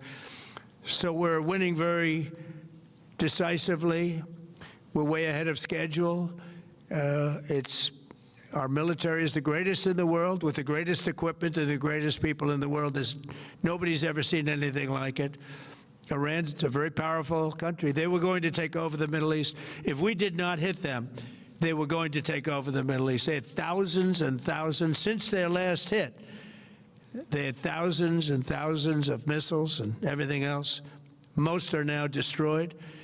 But they were going to take over the Middle East. Those weapons were aimed at Middle Eastern countries that had nothing to do with this. They were going to take over the Middle East, and they were going to try and destroy Israel. So we stopped it with good timing, and we're very proud to be involved in this, and it's going to be ended soon. And if it starts up again, they'll be hit even harder. Thank you very much for being here. Go ahead. Any questions? Thank you so much. Go ahead. Do you approve of Iran's new supreme leader? And secondly, can you tell us more about your call with Russian President Vladimir Putin today? Yes. What did you discuss? Yes, I had a very good call with President Putin. We had a lot of people on the line from our side, from his side. we were talking about Ukraine, which is just a never-ending fight. And look, there's tremendous hatred between President Putin and President Zelensky. They can't seem to get it together. But I think it was a positive call on that subject. And we obviously talked then about the Middle East. And he wants to be helpful. I said, you could be more helpful by getting the Ukraine-Russia war over with. That would be more helpful. But we had a very good talk, and he wants to be very constructive. Yeah, please. Yeah, please. Thank you, Mr. President. On Iran, you called it an excursion. You said it would be over soon. Are you thinking this week it will be over? No, You're talking but soon. about days? I think soon. Okay, and with respect Very soon. Look, everything they have is gone, including their leadership. In fact, there are two levels of leadership, and even actually, as it turns out, more than that. But two levels of leadership are gone. Most people have never even heard about the leaders that they're talking about. So it's obviously been very, very powerful, very effective. With respect to Cuba, you said that Cuba wants to make a deal. Yes. What would the United States get in return for that, and why should Americans trust Marco Rubio to negotiate it? Well, Marco Rubio is doing a great job. I think he's going to go down as the greatest Secretary of State in history. Look at what we've done as a presidency. Look at what we've done as an administration. They trust Marco, and so do the American people trust. He's been successful no matter where he's been. He also speaks the language, which is always nice and always helpful. But he's dealing, and it may be a friendly takeover. It may not be a friendly takeover. It wouldn't matter, because they're really they're down to, as they say, fumes. They have no energy. They have no money. They're in deep trouble on a humanitarian basis. And we don't want to see that, but they were very, very bad to a lot of people, as you know, and a lot of people living on the Cuban-American vote, which I got at record levels. Very important. Those people are very important to me. I know what they went through. They went through hell. Some of them have gone on to be some of the most successful people in the country. Cuban-American business people, some of them are like the most successful in the country. And a lot of them are friends of mine, because I've been fighting this battle with them for a long time. The Castro regime was brutal, but they lived off Venezuela. Now they don't live off Venezuela. Sends them no energy, no fuel, no oil, no money, no nothing. They lived without Venezuela. They couldn't have made it, and we cut them off from everything else. So, yeah, they're going to make either a deal, or we'll do it just as easy anyway. Yeah. Please, go ahead. There's a footage that shows that an American missile strike and a Tomahawk missile likely destroyed that Iranian girls' school. So will the U.S. accept any responsibility? Well, I for haven't that strike? seen it, and I will say that the Tomahawk, which is one of the most powerful weapons around, is used by, is sold and used by other countries, you know that. And whether it's Iran, who also has some Tomahawks, I wish they had more, but whether it's Iran or somebody else, the fact that a Tomahawk is very generic. It's sold to other countries, but that's being investigated right now. Yeah, please. Thank you. Thank you.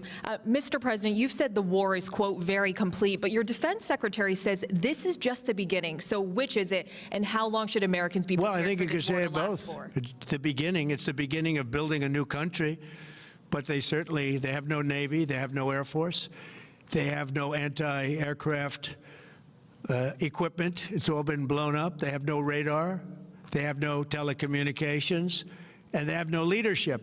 It's all gone. So, you could look at that statement. We could call it a tremendous success right now as we leave here. I could call it, or we could go further, and we're going to go further. But the big risk on that war has been over for 3 days. We wiped them out in the first 2 days. When you think about it, it's incredible. We wiped out a big Navy, very powerful Navy. These were ships. These were serious ships. These were ships that you buy when you want to win battles. They're all on the bottom floor. The sailors are all running off the ships. They refuse to get on the ships.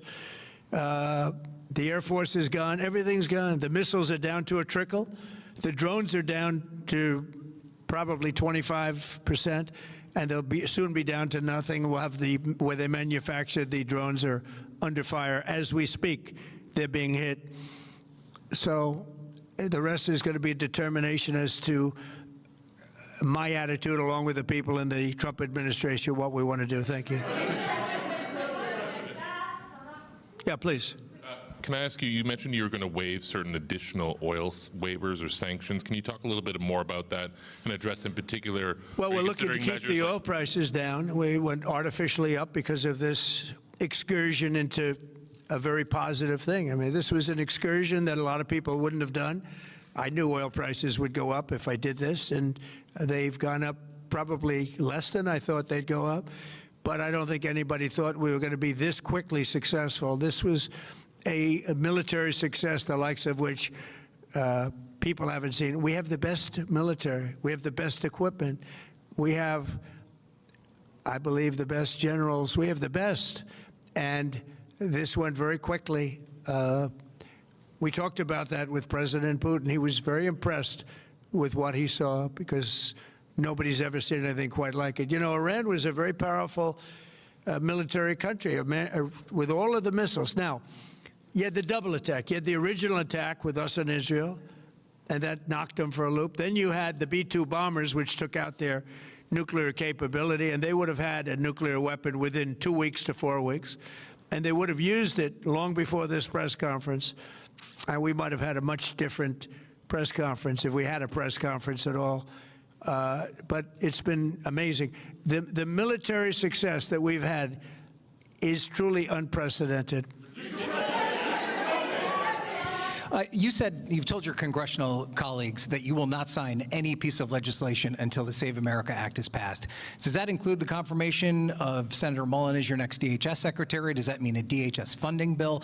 And Senator Thune said today it's not a matter of whether or not your Republican colleagues agree with the policy. It's about changing the process. In other words, getting rid of the filibuster to get there. So in order to get it, you're going to need Democrat votes. And what we're saying is the Save America, not the SAVE Act, which nobody knew what it was, the Save America Act, the Save America Act. And that's voter ID. We want voter ID. We want to be able to see a picture of the voter. We want to be able to see that the voter is legitimate.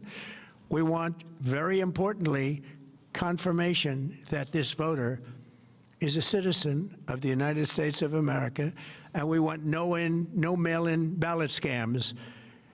So we have exceptions for the military, for sick, for disabled, and for people that are away, business trips or whatever. Even vacations will be very liberal in that. We've added two things to it: no men and women sports and no transgender mutilization of our children. We don't want it's mutilization of our children, and we don't want that.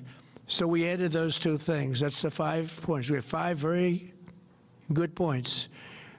It polls at 86% with Democrats. Think of that. The overall vote is 86%. With Republicans, it's 98%. And the only one opposed to it is a Democrat leadership because they cheat. They want to cheat. So we added those 2 points. We're going for the gold, and we're going to have to fight like hell. Now, certain things will happen. Certain things will take place. I'm here to do a great job for the country. But we don't have a country if we're going to have elections that are so corrupt and so dishonest like we've witnessed over the last period of time. You know, as an example, virtually nobody has nobody has a system of mail-in ballots like we have. No other country in the world. France went away from it. They all went, you know why? Because it's corrupt. And Jimmy Carter, when he had a commission, frankly, I think it's probably the best thing Jimmy Carter did. He said, you can't have mail-in voting because it's inherently dishonest. And it's turned out to be totally dishonest, so we're going to fight for it.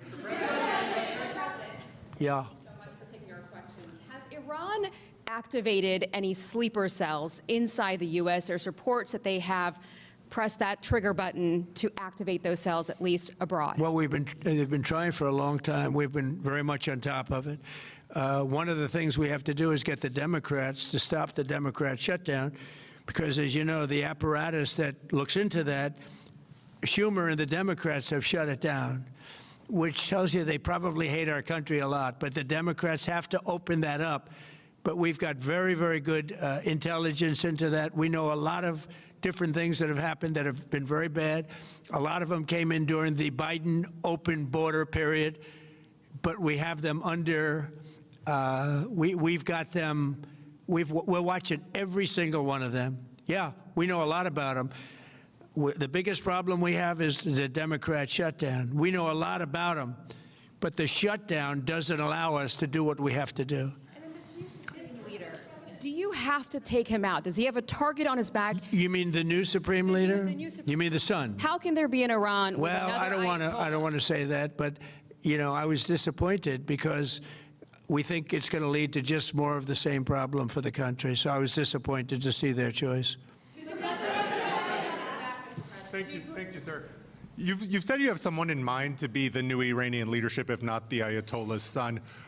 What are you looking for in that person? Are you looking at someone internal, given that you just said that their leadership has been decimated? I like the idea of, internal and eternal, come to think of it.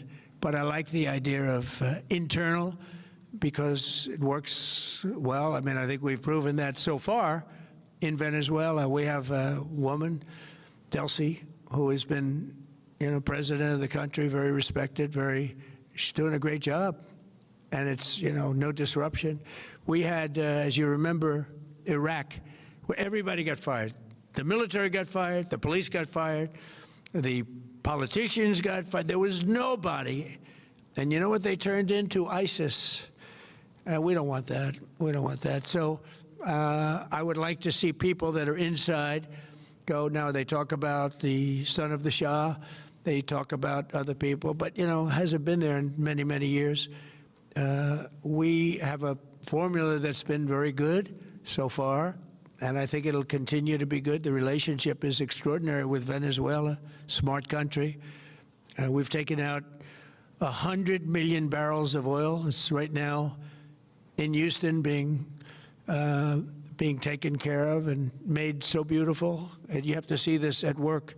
They have, it's brought to the refineries. It's being refined in Houston, which is made exactly for that product. And so far, but it's 100 million barrels of oil, and now they have another 100 million barrels coming. And it's like a partnership. We're getting along so well with them. It's great for Venezuela, and it's great for the United States. Yeah, please go ahead. Hi, Mr. President. You just suggested that Iran somehow got its hands on a Tomahawk and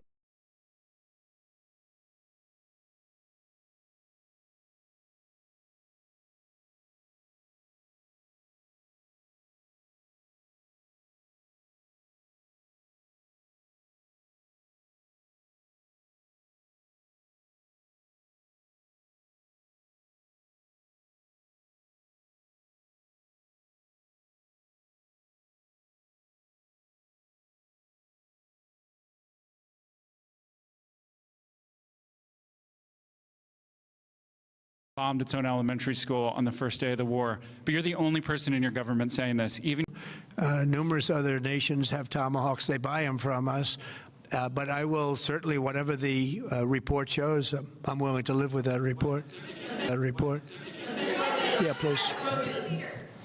You said earlier that we've already won in many ways, but we haven't won enough. What do you consider enough? What's your baseline? Where they're not going to be starting the following day to develop a nuclear weapon, where they'll look at that man and some other people from the administration and say, all right, we're not going to do it. They were not willing to say that.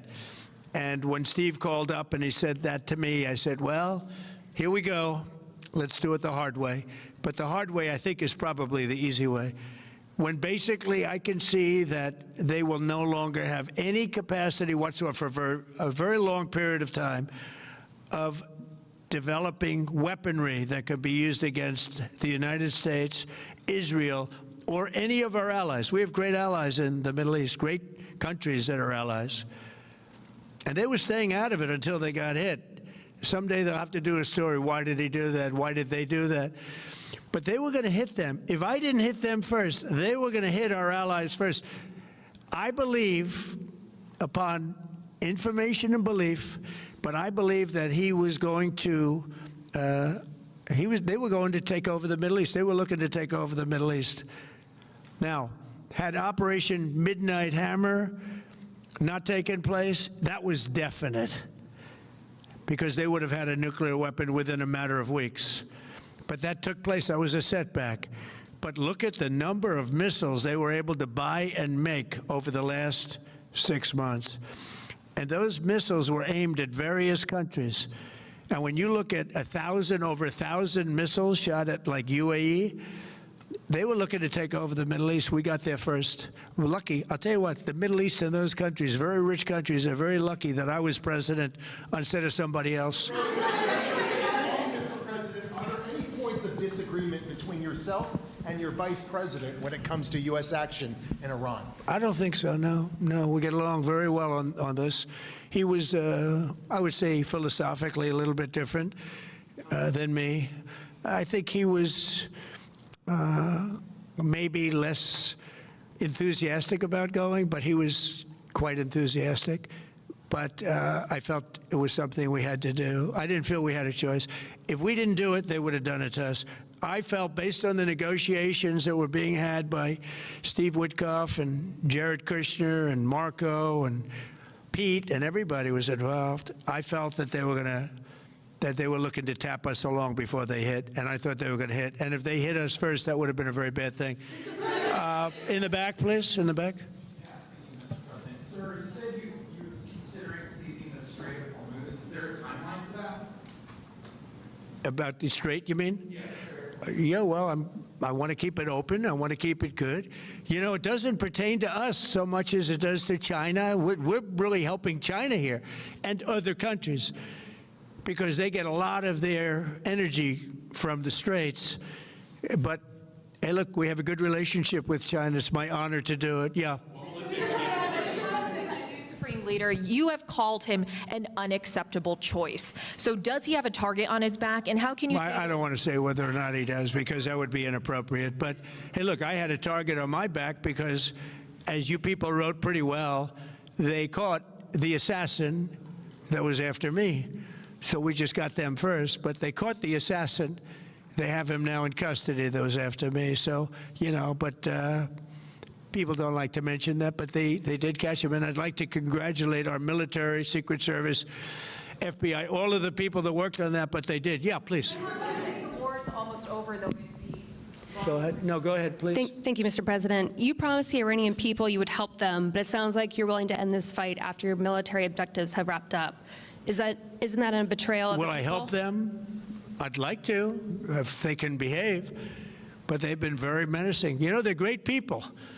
They have an amazing population. It's amazing, smart, brilliant, energetic. They have a great, I'd love to help them, but they have to be in a system that allows them to be helped. And right now they're in a system that only allows failure. And I don't want that. And I want a system that's not going to be attacking us. We want a system that can lead to years of peace. And if we can't have that, we might as well get it over with right now. Yeah, please. Thank you, Mr. President. As of today, there have been 8 U.S. military fatalities associated with the war in Iran. How many American deaths are you willing to have in this war? Well, as I said before, when you have conflicts like this, you always have death. And I was at Dover yesterday. I met the parents, and they were unbelievable people. They were unbelievable people, but they all had one thing in common. They said to me one thing, every single one: finish the job, sir. Please finish the job. And I'll leave you at that. Thank you very much, everybody. Thank you. अमेरिकी सदर Donald Trump press conference कर रहे थे Florida में, और उनकी जानिब से कहा जा रहा था कि ईरान के 51 बहरी जहाज़ तबाह कर दिए गए हैं। ईरान के ड्रोन हमलों में 83% कमी आई है, और टाइमलाइन के हवाले से उन्होंने एक दफ़ा फिर जिक्र किया कि ईरान पर जो हमारी टाइमलाइन है उससे बहुत आगे चल रहे हैं। ब्रिगेडियर रिटायर्ड हारिस नवाज साहब एक दफ़ा फिर हमें ज्वाइन कर चुके हैं। हारिस साहब, कोई टाइमलाइन जंग के खात्मे के हवाले से तो नहीं दी, लेकिन उन्होंने ये कहा है कि बहुत जल्द ये जंग ख़त्म हो जाएगी। क्या लग रहा है कि जो दावे किए जा रहे हैं, जो इससे पहले हम बात कर रहे थे कि जो अमेरिका ये कह रहा है, ट्रंप ये कह रहे हैं कि उनके जो अहदाफ हैं उसको बहुत जल्दी उन्होंने हासिल भी कर लिया है और जंग अब खात्मे की तरफ है, तो सिचुएशन कुछ बेहतर होती दिखाई दे रही है या फिर ये बयानात किसी और जानिब किसी और खतरे का इशारा दे रहे हैं? नहीं, मेरे ख्याल में जिससे कि डोनाल्ड ट्रंप ने ये बात की है और एक रिपोर्टर ने पूछा भी है कि इस हफ्ते जंग बंद हो जाएगी, ही सेड कि not this week, that means कि हो सकता है इस हफ्ते या नेक्स्ट वीक में, बिकॉज उनकी हिसाब से तो जो उन्होंने अपने टारगेट फिक्स किए हुए थे वो उन्होंने अचीव कर लिए। ही सेड कि ईरान बहुत लाइकली के 2 हफ्ते में मिसाइल न्यूक्लियर बम बना लेता, और वो ज़्यादा अपना बात तो नहीं, उनको तो कोई डर नहीं था, बेसिकली इसराइल को डर था। हालांकि ईरान की कोई ऐसे ऑफेंसिव डिजाइन नहीं थे ना, उसने कभी प्रोवोकेशन में बात की थी। बेसिकली उनके हताफ एक नहीं था, उनके हताफ 3-4 थे। एक तो यही था कि न्यूक्लियर कैपेबिलिटी खत्म कर दी जाए, जो भी जितना भी रक्षा में यूरेनियम किया हुआ है। नंबर 2 दे वांटेड कि उनकी मिसाइल कैपेबिलिटी खत्म कर दी, क्योंकि देखें ईरान के पास एयरफोर्स नहीं है, उन्होंने अपने मिसाइल और ड्रोन्स को एज ये एयरफोर्स इस्तेमाल किया और उन्होंने बहुत इफेक्टिव तरीके से किया। और नंबर 3 उनका था रेजिम चेंज, उसमें भी वो नाकाम हो गए। तो मेरे ख्याल में वो अपने टारगेट अचीव नहीं कर सके, लेकिन अब वो बात करें हमने न्यूक्लियर कैपेबिलिटी खत्म कर दी है, it gives them a good escape और उनको थोड़ा सा एक इजी रूट आउट देता है कि जी वो बात कर सके हमने टारगेट अचीव कर लिया और अभी हम यहाँ से जा रहे हैं। वट एवर इट इज, अगर इस स्टेज के ऊपर अमेरिकन और इसराइल जो लड़ाई बंद करते थे, क्योंकि इसराइल का नुकसान बहुत हुआ है और इसीलिए आपने देखा कि इसराइल ने अपने पूरे वो सेंसर किया हुआ, कोई खबर नहीं आने दी है, ना फॉक्स न्यूज पर, ना CNN पर, ना जर्नलिस्ट को वहाँ पर जाने दी है। जितना जो खबरें हैं तो बाकी वो बहुत नुकसान हुआ है और ईरानी पब्लिक की बड़ी, ये इसराइल पब्लिक बड़ी सेंसिटिव है ये कैरेक्टर्स के ऊपर।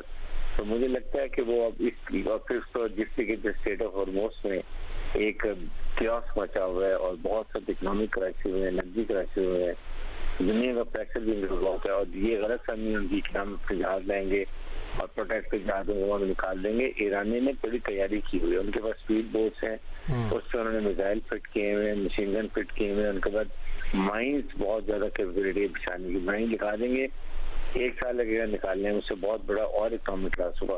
तो आई थिंक सारी चीजें करके हुए उनको एक सेफ एग्जिट मिल गया। उन्होंने ये कहा हमने मिसाइल वो % खत्म कर दिए हैं और उन्होंने मिसाइल लॉन्चर साइट उड़ा दी है, हमने न्यूक्लियर साइट खत्म कर दी है। तो मैं भी but still I would say कि ईरान को प्रोबेबली स्टेटमेंट नहीं देनी चाहिए। अगर यहाँ तक भी अमेरिकन वापस आते हैं तो ये एक विन सिचुएशन होगा ईरान के लिए और ईरान का काफी हद तक अपने को इंटैक्ट करने में और दुनिया की नजरों में Iran remains winner, it's very clear about it. तो आई थिंक ये बातें क्लियर, ये प्रोवोकेशन ना करें कि फिर उनके पास बहुत कैपेबिलिटी है ना, विकांत से वो नहीं है और वो इस तक बहुत कुछ नुकसान कर सकते हैं, किसी हद तक भी जा सकते हैं। इसलिए मेरे ख्याल में ये इस वक्त पॉजिटिव स्टेटमेंट है और लेट्स सी कि इस week next week I feel के नेक्स्ट वीक तक इंशाल्लाह ये ईरान की और इजराइल की और अमेरिका की जंग जो हो सकते है सीजफायर हो जाए। राइट हर साहब, एट दैट लेवल जब अमेरिका है क्लेम करते हैं कि सुपर पावर है, दुनिया की बेहतरीन फ़ौज है इनके पास, टेक्नोलॉजी इनके पास, फिर इनके साथ स्टाइल है जो कि टेक्नोलॉजी में अपने आप को बहुत आगे साबित करने की कोशिश करता है, तो ऐसे में क्या लगता है जो स्ट्रेटजी बनाई गई ईरान के ख़िलाफ़, जो इनकी रीडिंग्स थी, जो इनकी कैलकुलेशंस थी, फिर वो क्या गलत साबित हुई? ये जो नुकसान इनको ईरान की जानिब से हुआ, क्या ये एक्सपेक्ट कर रहे थे या फिर अनएक्सेप्टेड था इनके लिए, एक्सपेक्टेड था इनके लिए? क्योंकि एक पॉइंट पर आकर सेंटकॉम की तरफ से ये कहा गया कि ईरानी जो ड्रोन्स हैं वो इनकी तवक्कुआत से ज्यादा अमेरिका के लिए प्रॉब्लम क्रिएट कर रहे हैं। देखिए उनकी जो है ईरान इजराइल ने मिस कैलकुलेशन किए हैं और उन्होंने अमेरिका को चीट किया है, एनवायरमेंट को जान के इन्वॉल्व किया है, उनको ये डर है कि जी वो न्यूक्लियर बॉम्ब है वहाँ पे भी आ जाएंगे और हम, और फिर जाहिर है कि जो उनकी प्रॉक्सी है वो तो इजराइल ही है और इजराइल की वजह से अमेरिका ने इतना बड़ा स्टेप लिया है, तो that's was the reason they had to go. लेकिन जो उनके टारगेट है दे हैव नॉट अचीव्ड। ये न्यूक्लियर तो उन्होंने पहले ही कहा कि हमारे पास है ही नहीं और उन्होंने कहा कि international atomic energy commission American team आके बेशक इंस्पेक्शन कर ले, दे निगोशिएशन में दे एग्री कि हम 0% पे ही रहेंगे इसके ऊपर यूरेनियम को इनेक्ट करने के लिए। We will not even go for जो आईए की एक कंडीशन, एक लिमिट है 2.5, उस पर भी नहीं जाएंगे। वो तो आपने कुछ नहीं किया। बाकी क्या आपने मिसाइल उनकी जो मारने की केवल खत्म कर दी? नहीं की। क्या आपने गेम चेंज कर ली? नहीं कर सके। What have you achieved? I think बल्कि अमेरिका का जो बैलून था ना हवा निकल गई है, और ये अभी सिर्फ अपने उससे एग्जिट कर रहे हैं। जितनी ऑपोजिशन उनको वहाँ पे सेनेट में, कांग्रेस में हुई है, उसके बाद जितनी उनको मिडिल ईस्ट कंट्रीज में उनके साथ की है, और जो उनके क्राइसिस होने हैं, और अभी से ज्यादा उनको जो वहाँ पर जितनी उनके ये जितने विजिटर्स आते हैं, टूरिस्ट लॉस हुआ है, वो उनको बहुत बड़ा लॉस हो रहा है। इसके बाद दुनिया के एनर्जी क्राइसिस हो गए हैं। आप पाकिस्तान में देखें ना 55 पाकिस्तान में कितना इमरजेंसी एक ऑस्ट्रेलिया हो रही है, कंजर्व करें एनर्जी को, साइकिल को, वर्चुअल मीटिंग, बच्चों को स्कूल बंद, इस्लामाबाद जाती, तो ये चीजों का बहुत प्रेशर है अमेरिका के ऊपर। और इसीलिए अगर आप देखें तो फाइनली उनको आप देखेंगे उन्होंने मजबूरन इसकी वजह से ये मेरे ख्याल में अभी उन्होंने सेफ एग्जिट बनाया कि हमने टारगेट अचीव कर लिए। और मुझे लगता है कि इस हफ्ते के एंड में या नेक्स्ट वीक होपफुली ये लड़ाई हो सकता है अपने मंत्र के इंजाम में पहुंचे और उसके बाद चीखर हो जाए, क्योंकि इजराइल का बहुत नुकसान हो गया। ठीक, अच्छा हारिस साहब ये बताइएगा कि ये जो वॉर है ये यकीनन पिछले कई महीने से एक्सपेक्टेड थी, दोनों तरफ से बयानबाजियां हो रही थी, अमेरिका की तरफ से धमकियां और उसके बाद ईरान की तरफ से जवाबी जो कार्रवाइयां है उसके हवाले से कहा जा रहा था कि अगर अमेरिका हमला कर देगा तो ईरान जो है वो तमाम जो अमरीकी अड्डे उन पर हमला करेगा। वही हुआ भी। अकॉर्डिंग टू प्लान अगर चल रहा था, सारा कुछ हो रहा था, तो आपके ख्याल में टर्निंग पॉइंट क्या था जहां पर आकर इस पर नजरसानी करना पड़ी ट्रंप को और ये सेफ एग्जिट का डिसीजन इन्होंने लिया? वो क्या टर्निंग पॉइंट हो सकता है? Turning point is extra over and extra damage to Israel. ठीक, कि अपने जो उनके टारगेट थे उनके, चाहे वो सिविल टारगेट्स हो या मिलिट्री ऑब्जेक्टिव्स हो, या उन्हें न्यूक्लियर साइट पर भी ये जो ईरान ने जाके अटैक किया, उनके रडार को उड़ा के रख दिया। उनके पूरे मिडिल ईस्ट के अंदर जितने उनके रडार थे $1 बिलियन के थे, वो सारे नकारा कर दिए, जिससे दे वर टोटल ब्लाइंड। और उससे भी मिडिल ईस्ट कंट्री भी अमेरिका के बहुत खिलाफ हो गई। लगता है यही है आइंदा जो $3.3 ट्रिलियन के कॉन्ट्रैक्ट किए हुए थे वेपन, मुझे लगता है वो भी कैंसिल कर देंगे, बिकॉज दे रियलाइज कि अमेरिकन आर नॉट रिलायबल, उनको कोई प्रोटेक्शन नहीं की है। थर्ड जो ये अब जो स्टेट ऑफ हॉर्मुज में जिस तरीके से उन्होंने इसको ब्लॉक किया है, और जो एक बहुत बड़े एनर्जी क्राइसिस हो गए हैं, पेट्रोल क्राइसिस हो गए हैं, इसकी वजह से बहुत बड़ा प्रेशर है। बिकॉज दुनिया ने यही बात की है, इसमें यूरोप भी नाराज था, मिडिल ईस्ट भी नाराज था, उनका अपना नुकसान हो रहा है। फिर ये हमारी रीजन की कंट्री, वो उनके लिए बहुत बड़े क्राइसिस हो गए थे। ये प्रेशर था, और फिर अमेरिकन पब्लिक का प्रेशर था, क्योंकि उनको नजर आ रहा था कि इस सबके इस वॉर में जाने का कोई रीजन नहीं थे। दे कुड नॉट, और ना उन्होंने कोई एंड वॉर स्ट्रेटजी की कि टर्मिनेट लड़ाई को कैसे करेंगे। जब भी आप स्ट्रेटजी प्लान करते हैं फौज में, तो आप एक मिशन प्लान करते हैं, एग्जीक्यूट करते हैं, तो ये सोचते हैं कि हमें लड़ाई को किस स्टेज पे जाके खत्म करना है, और फिर उसके बाद निगोशिएशन कैसे करनी है। तो वो उनके पास कोई ना प्लान नहीं किया हुआ था। इसीलिए अभी जब उन्होंने कहा कि हमने मिसाइल से उड़ा दिया, दैट्स एंड ऑफ इट। 50 जहाज उनके नेवी के गिरा दिया, आपने कोई चीज नहीं मारा। उनकी क्या आप मिसाइल कैपेबिलिटी आपने खत्म कर ली? नहीं की। मिसाइल आपने रिजीम चेंज की? नहीं की। आपने स्टेट ऑफ हॉर्मुज को खोल लिया? नहीं खोल सके। तो what have you done? You have, आपने अपने इंप्रेशन वर्ल्ड में जो एक सुपर पावर का था वो लोग कर लिया कि एक नॉर्मल मुल्क में तनहा एक सुपर पावर और दूसरे उसके बगल बच्चे को, ईरान को, इजराइल को, दोनों ने मिलकर उसको वो जेल नहीं कर सके। ना हुकूमत चेंज कर सके, ना आप मिसाइल खत्म कर सके, ना आप न्यूक्लियर कैपेबिलिटी आपने बॉम्ब गिरा दिए, दे डोंट नो कि खत्म हुआ कि नहीं। दरअसल में इस वक्त ईरान के लिए बहुत अच्छी पोजीशन है, अगर यहाँ खत्म हो जाती है, ईरान के रिपब्लिकन गार्ड को सबको अभी को प्रोवोकेटिव स्टेज नहीं देनी चाहिए। यदि जो मुल्क ईरान के सफीरों को और उनकी एम्बेसडर को निकाल देगा, हम उनका कॉल, कोई ऐसी बात करने की जरूरत नहीं। आई थिंक बेस्ट है खामोशी से, जब आपके साथ जंग करोगी then you give any statement, but the world knows what has happened and what is, और अमेरिकन के लिए बहुत ये एम्बैरेसिंग सिचुएशन हो गया। राइट, अच्छा हारिस साहब एक ये बताइएगा कि ईरान के हवाले से मिसाइल की आपने बात की, मिसाइल टेक्नोलॉजी की आपने बात की, इसके अलावा ईरान को जो उनकी जोग्राफियाई साख्त है, नेचुरल जो उनकी जोग्राफी है, और इसके अलावा जो आबनाए हरमज़ है, ये तमाम तर चीज़ें मिल मिला के क्या क्या एजेस हासिल हैं जो कि काफ़ी हद तक ईरान को सिक्योरिटी भी फराहम करते हैं? देखिए, सबसे बड़ा कि ईरान एक बहुत बड़ा मुल्क है, तकरीबन 10 करोड़ की आबादी है, फिर उनका मुल्क रकबे के हिसाब से बहुत बड़ा है, प्लस उनके पास सबसे बड़ी जो स्टेट ऑफ हॉर्मोज को वो कंट्रोल करते हैं, ये बहुत बड़ा लेवरेज था।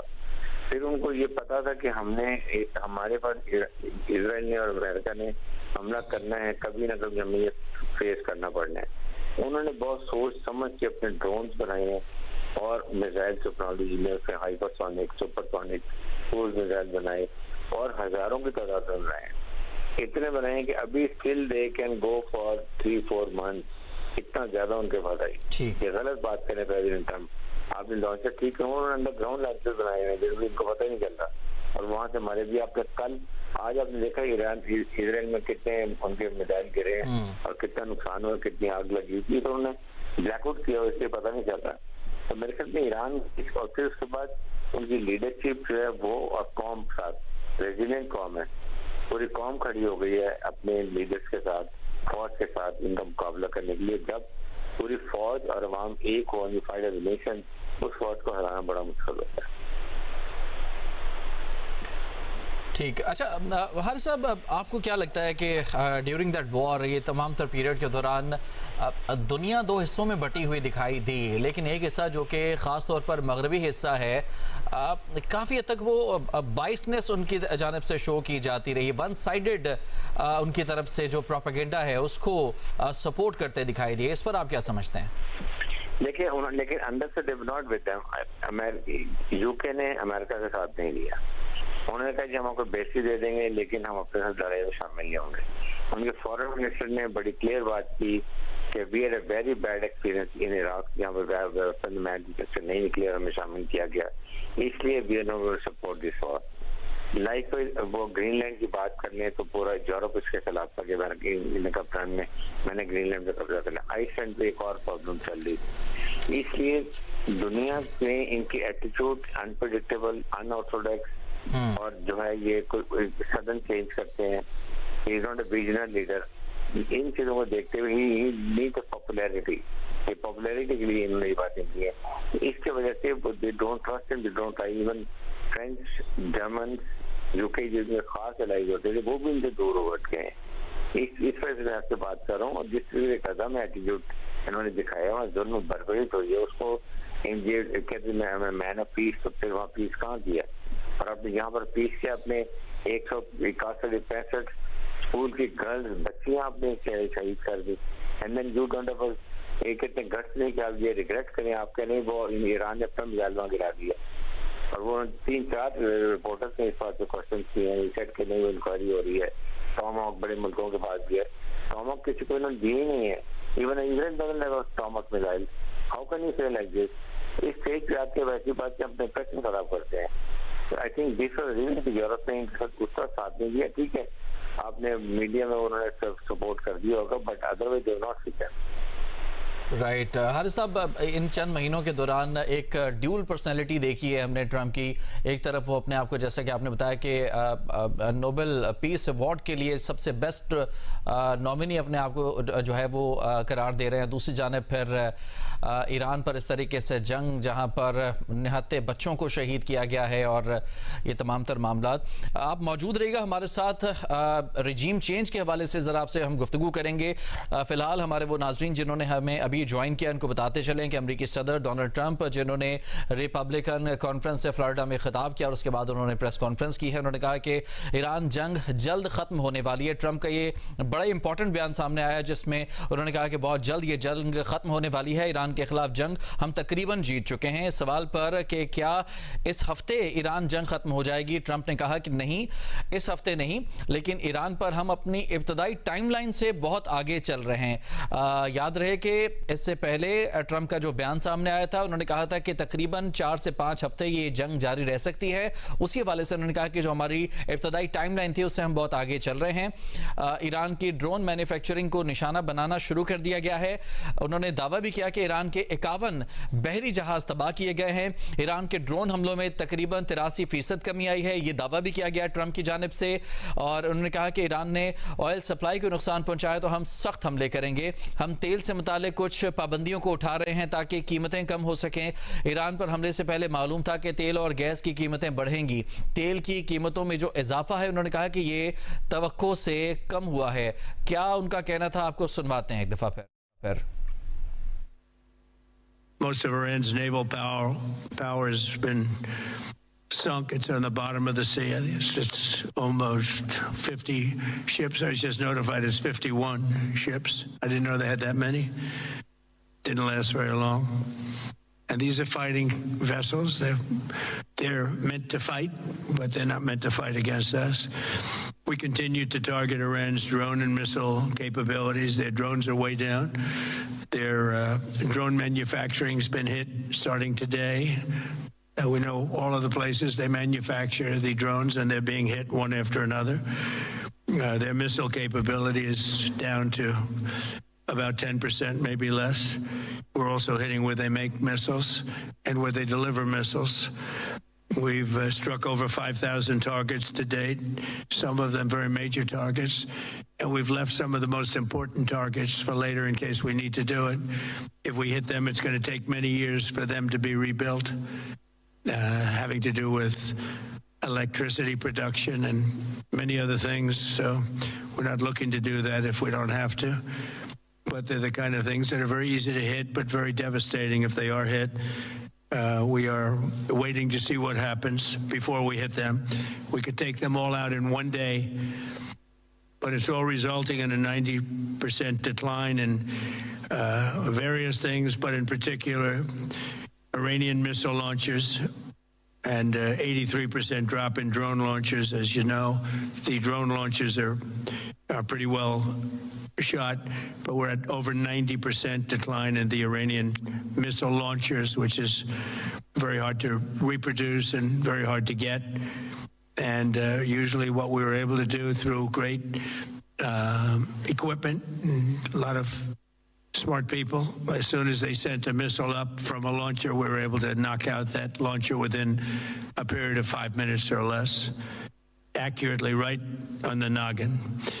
So now we have low-cost interceptors effectively combating Iranian drones, and our B-2 bombers recently dropped dozens of 2,000-pound bombs to destroy missile launchers all over Iran and buried deep under Iranian soil in many cases. The soil was no match.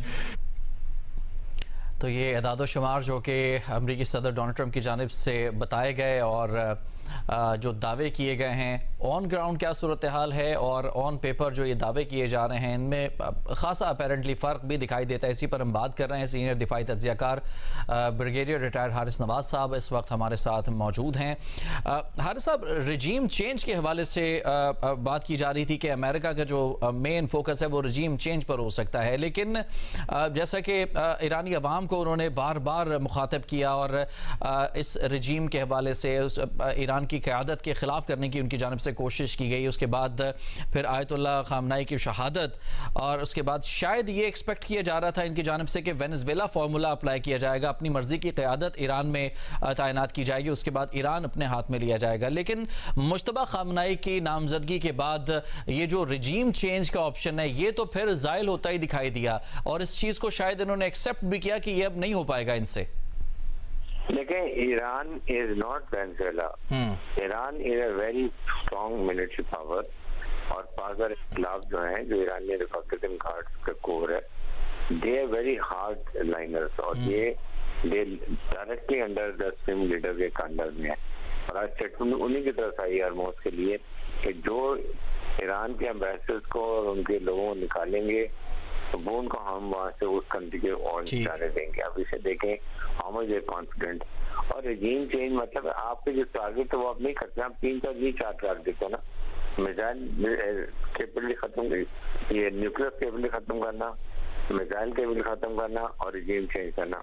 आप missile कभी भी don't know कि वो ये nuclear weapon खत्म हो गया या नहीं हुई है या थी या इनको पहले से पता चल गई, बाकी उनके पास ये कैपेबिलिटी नहीं थी, यूरेनियम को रिएक्शन पर नहीं कर रहे थे। उसके अलावा ना उनके मिसाइल के बॉडी खत्म कर सके। आज भी उन्होंने मिसाइल मारे हैं, उन्होंने पूरे मिडिल ईस्ट की कंट्री के जहाँ भी इनके बेसिस थे वो सारे उनके रडार उड़ा के रख दिए। और थर्ड ये कि उनके रिजीम डिसाइड दफा कि आप देखते हैं उनके स्पीचर लीडर को मारा, उससे बल्कि और जो उनकी लोग इकट्ठे हो गए हैं, उनकी अफसोस के लिए 20-30 लाख लोग सड़क पर निकल के आ गए। और आज भी जब उनको किया तो पूरी काउंसिल 20 की तेज की थी, सबने यूनानिमस से उनको सिलेक्ट किया। और जबकि उन्होंने कहा था मेरी मर्जी का चुने, इसको नहीं चुनने देंगे हम, तो वो भी उन्होंने दिखा दी कि हम किसी डिस्कशन नहीं देते हैं। तो इसलिए ये जो बातें पब्लिक को देखनी, but there are lot of good analyst जो अमेरिका में भी है, दुनिया में भी है, एवरीबॉडी इवन टीवी चैनल के ऊपर वो बात खुल के कर रहे हैं कि जी आपने क्या किया और आप इस तरह से आप एक मुल्क के ऊपर और ईरान के साथ आपका क्या मुकाबला किया था, कौन सा आपने को बहुत बड़ा चीज, या तो इसराइल को अकेला आने देते हैं, then you would have said कि ईरान का क्या हाल कर रहा। अमेरिका सुपर पावर है, आपने आके जिस सारी मुल्क में चले जाएंगे तो यू हैव टू डिस्ट्रॉय आपके कैपेबिलिटी, एयर पावर भी है, नेवल पावर भी है, मिसाइल टेक्नोलॉजी भी है। और यहाँ तक तो लोग सोचते हैं कि they were thinking to go for nuke, tactical nuke मारने के चक्कर में वो ऑप्शन लोग बात शुरू हो गई थी होने के लिए। इवन अमेरिका में भी हो रही, हर जगह हो रही थी कि शायद मजबूरन ये जब नई कंट्रोल में ईरान आ रहा तो ये कुछ स्टेशन पे जैसे हिरोशिमा और नागासाकी में जापान में न्यूक्लियर बम गिराया तो फिर जापान ने सरेंडर किया था। तो दे माइंड को 2-3 जगहों को सिलेक्ट करिए, वहाँ टैक्टिकल न्यूक्लियर मिसाइल मारे, उनका लोकल बहुत ज्यादा नुकसान करें, या ये दूसरे वो जो फास्फोरस बम मारते हैं तो दे जस्ट लाइक न्यूक्स वो मारे, वो नुकसान लगा दें और उसके बाद आप मजबूर कर, ये तो this would have been very serious. इससे तो आपको पता है इससे क्या हालात हो जाते हैं, दुनिया कैटास्ट्रोफिक होती, इससे आपका शॉक दुनिया में क्या जाते, हो सकता है इसके ऊपर थर्ड वर्ल्ड वॉर स्टार्ट हो जाती। इवन इसके ऊपर आपको सामने चाइना ने और रशिया ने इनको बड़ा कहा था कि we not accept, we will not let that happen, ये बातें चल रही थी। तो अमेरिका में उन्होंने स्टेप लिए कि हमने अपने अहदाफ पूरे कर दिए हैं, दुनिया के सामने मैं और आप समझ रहे कि जो एक्सपेक्ट किए थे वो नहीं पूरे कर सके, बट दे हैव रियलाइज कि अभी इस वक्त इकोनॉमिक क्राइसिस हो गए हैं, एनर्जी क्राइसिस हो गए हैं और उसके बाद रिजीम इंटैक्ट है, मिसाइल उनके पास हजारों की तादाद में अभी मौजूद है और दे कॉजिंग बहुत ज्यादा ड्रास्टिक लॉस तो ईरान ये इजराइल की पब्लिक को कर रहे हैं, उनकी कैपेबिलिटी और ये दिखा नहीं रहे हैं वो। तो इस वजह से मेरे ख्याल में लगता है कि अभी ये जो कॉप के ये विटकॉफ अभी गए हैं इजराइल, वहाँ भी जाकर मुझे लगता है उन्होंने यही बात की होगी और उसके बाद इन्होंने ये बात की कि हमने अपने टारगेट पूरे कर लिए। अब डिपेंड करता है कि किस वक्त इस की बात होती है। आई थिंक पाकिस्तान इस्लामिक मुल्कों को चाहिए कि अमेरिका से अभी भी खुल के बात करें और जितनी जल्दी पीस हो जाए उतनी ही जल्दी बेहतर है इस खित्ते के लिए, इस मुल्क की पूरी दुनिया के लिए, इकोनॉमिक क्राइसिस से रिकवर करने के लिए। अच्छा ठीक, बहुत बहुत शुक्रिया। हमारे साथ हारिस नवाज साहब मौजूद थे, सीनियर दिफाई तज्जियाकार, और तफसीली तौर पर गुफ्तगू हो रही थी आज के ट्रंप के बयान के हवाले से और जो ख़ास तौर पर उनकी जानिब से ऐलान किया गया कि जंग के हम ख़ात्मे के करीब पहुँच चुके हैं। तो इस जंग में बज़ाहिर क्या खोया क्या पाया अमेरिका ने, इस पर हम गुफ्तगू कर रहे थे। हमारे वो नाजरीन जिन्होंने अभी हमें ज्वाइन किया है उनको एक दफ़ा फिर ये अहम तमाम तर सूरत हाल के हवाले से आगाह करते चले। अमरीकी सदर डोनाल्ड ट्रंप की जानिब से ईरान जंग के खात्मे की नवीज़ सुनाई गई है। उनका कहना है कि जंग बहुत जल्द ख़त्म होने वाली है, ईरान के खिलाफ जंग तकरीबन जीत चुके हैं। सहाफ़ी की जानिब से उनसे सवाल किया गया कि क्या इस हफ्ते ईरान जंग ख़त्म हो जाएगी, उस पर ट्रंप ने नहीं कहा और कहे कि इस हफ्ते तो नहीं लेकिन जल्द ही ये जंग ख़त्म होगी। ईरान पर अपनी टाइम लाइन से हम काफ़ी आगे चल रहे हैं। क्या कहा अमरीकी सदर ट्रंप ने आज के इस खिताब, इस गुफ्तगू के दौरान, एक दफा फिर आपको सुनाते हैं। Most of Iran's naval power has been sunk. It's on the bottom of the sea. I think it's just almost 50 ships. I was just notified it's 51 ships. I didn't know they had that many. Didn't last very long. And these are fighting vessels. They're meant to fight, but they're not meant to fight against us. We continue to target Iran's drone and missile capabilities. Their drones are way down. Their drone manufacturing's been hit starting today. We know all of the places they manufacture the drones, and they're being hit one after another. Their missile capability is down to about 10%, maybe less. We're also hitting where they make missiles and where they deliver missiles. We've struck over 5,000 targets to date, some of them very major targets, and we've left some of the most important targets for later in case we need to do it. If we hit them, it's going to take many years for them to be rebuilt, having to do with electricity production and many other things. So we're not looking to do that if we don't have to. But they're the kind of things that are very easy to hit, but very devastating if they are hit. We are waiting to see what happens before we hit them. We could take them all out in one day, but it's all resulting in a 90% decline in various things, but in particular, Iranian missile launchers and 83% drop in drone launchers. As you know, the drone launchers are pretty well shot, but we're at over 90% decline in the Iranian missile launchers, which is very hard to reproduce and very hard to get. And usually what we were able to do through great equipment and a lot of smart people, as soon as they sent a missile up from a launcher, we were able to knock out that launcher within a period of 5 minutes or less, accurately right on the noggin. So now we have low-cost interceptors effectively combating Iranian drones, and our B-2 bombers recently dropped dozens of 2,000-pound bombs to destroy missile launchers all over Iran and buried deep under Iranian soil in many cases. The soil was no match.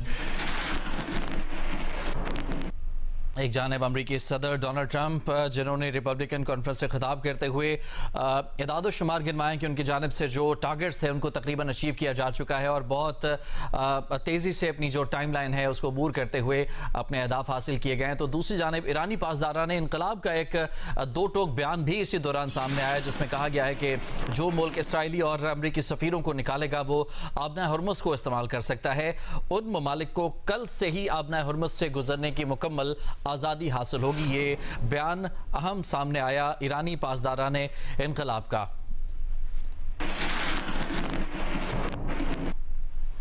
और दूसरी जानिब अमरीकी फ़ौज ने Iran के 50 जंगी जहाज़ तबाह करने का दावा किया।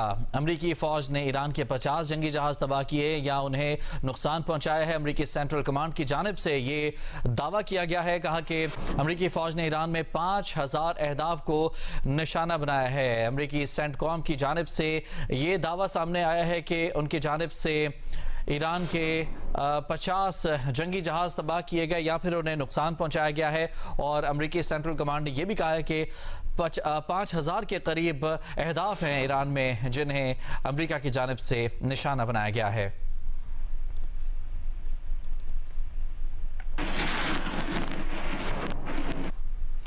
बरतानवी वज़ीर-ए-आज़म सर केयर स्टारमर ने कहा है कि मशरिक़ वस्ता में जारी जंग के मनफी असरात बरतानिया की मैशत पर भी होंगे। कुछ अनासर मशरिक़ वस्ता के तनाज़े को कम्यूनिटीज़ में नफरत फैलाने के लिए इस्तेमाल कर सकते हैं। नफरत और तकसीम की सियासत का मिलकर मुकाबला करना होगा। तफसीलात लंदन से नुमाइंदा जियो न्यूज़ साइमा हारून की रिपोर्ट में जानिए। British Prime Minister Sir Keir Starmer ने एतराफ़ किया कि मशरिक़ वस्ता में जारी जंग अगर लंबा अरसा चली तो मुमकिना तौर पर बरतानिया की मईशत और लोगों पर भी इतने ही ज़्यादा असरात मुरतब होंगे।